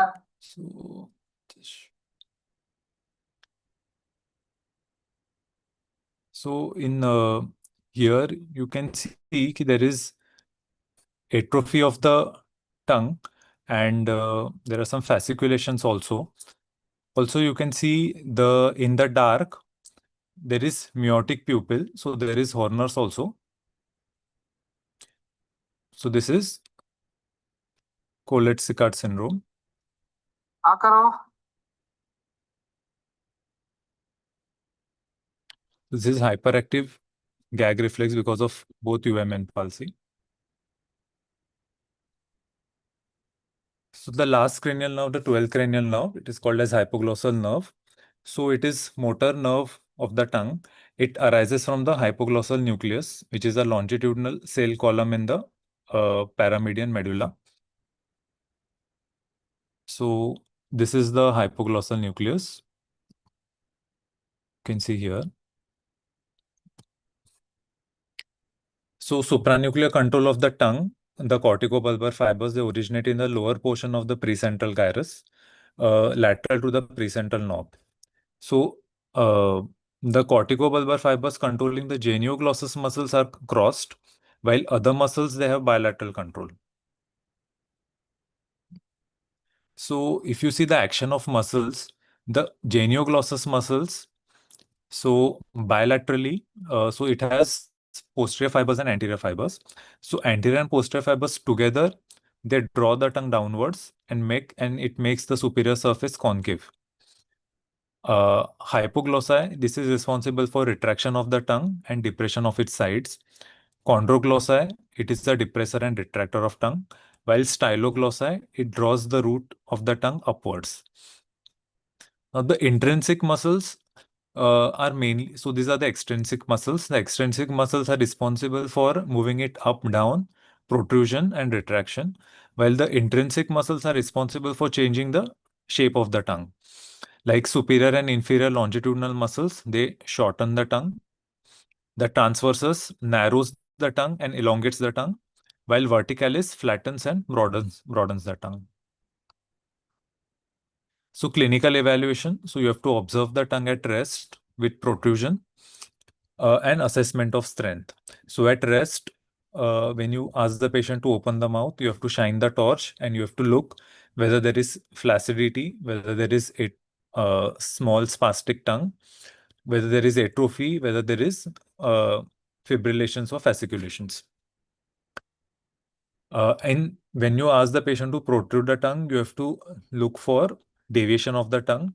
It is on the same side of the lesion. And for checking the strength of the tongue, you have to ask the patient to keep the tongue in the mouth. He has to close the lips and he has to push the tongue in the cheeks, and then you can check the power of the tongue. So unilateral lesions will cause paresis, atrophy, furrowing, or fibrillations that affects the half of the tongue. So unilateral paresis can be demonstrated by tongue protrusion. So it deviates to the side of the paresis. It is because of unopposed action of contralateral genioglossus muscle. There can be some dysarthria and dysphagia also, but the dysphagia is because of difficulty in manipulating food in the mouth. So this we have discussed the protrusion of the tongue. It requires the action of extensing tongue muscles, and lateral movements is usually because of intrinsic muscles. So protruded tongue deviates to the weak side of the lesion. Okay. So bilateral lower motor neuron lesion of the tongue will result in bilateral atrophy, weakness, and fibrillation of the tongue, and the tongue cannot be protruded voluntarily. it will also lead to difficulty in articulation, mainly with pronunciation of linguals like D and T. Dysphagia is also prominent, and if there is flaccid tongue, it can fall backwards and it can obstruct the pharynx also. So supranuclear, if it is precentral or postcentral gyrus, the tongue deviates to the side of the hemiparesis. It is away from the lesion.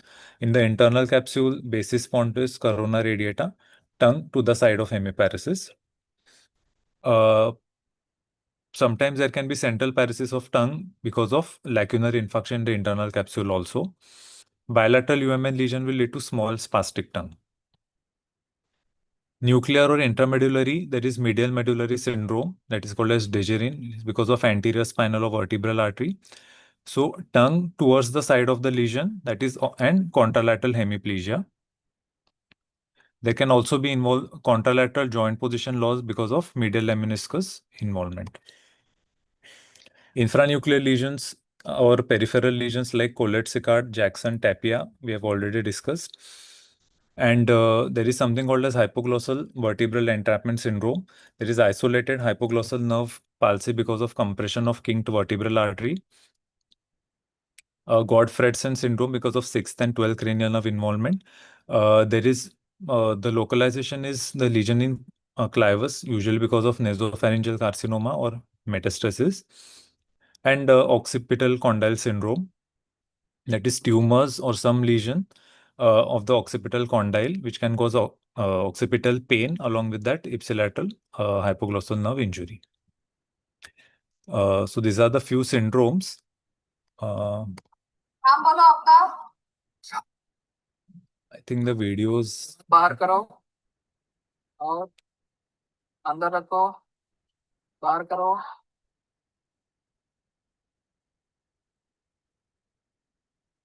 So what do you see here?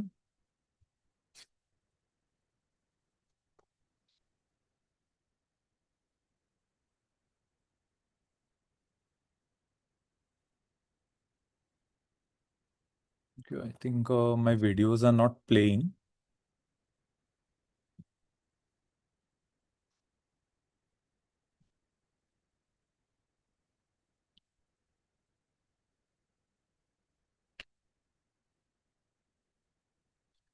Okay, so we have completed the cranial nerves presentation. You have any questions? Yeah, anybody have any question they can ask?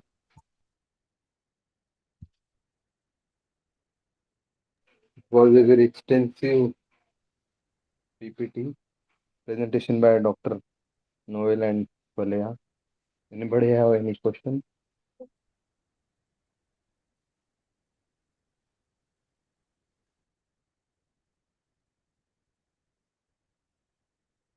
Okay, if there are no further questions, we can conclude.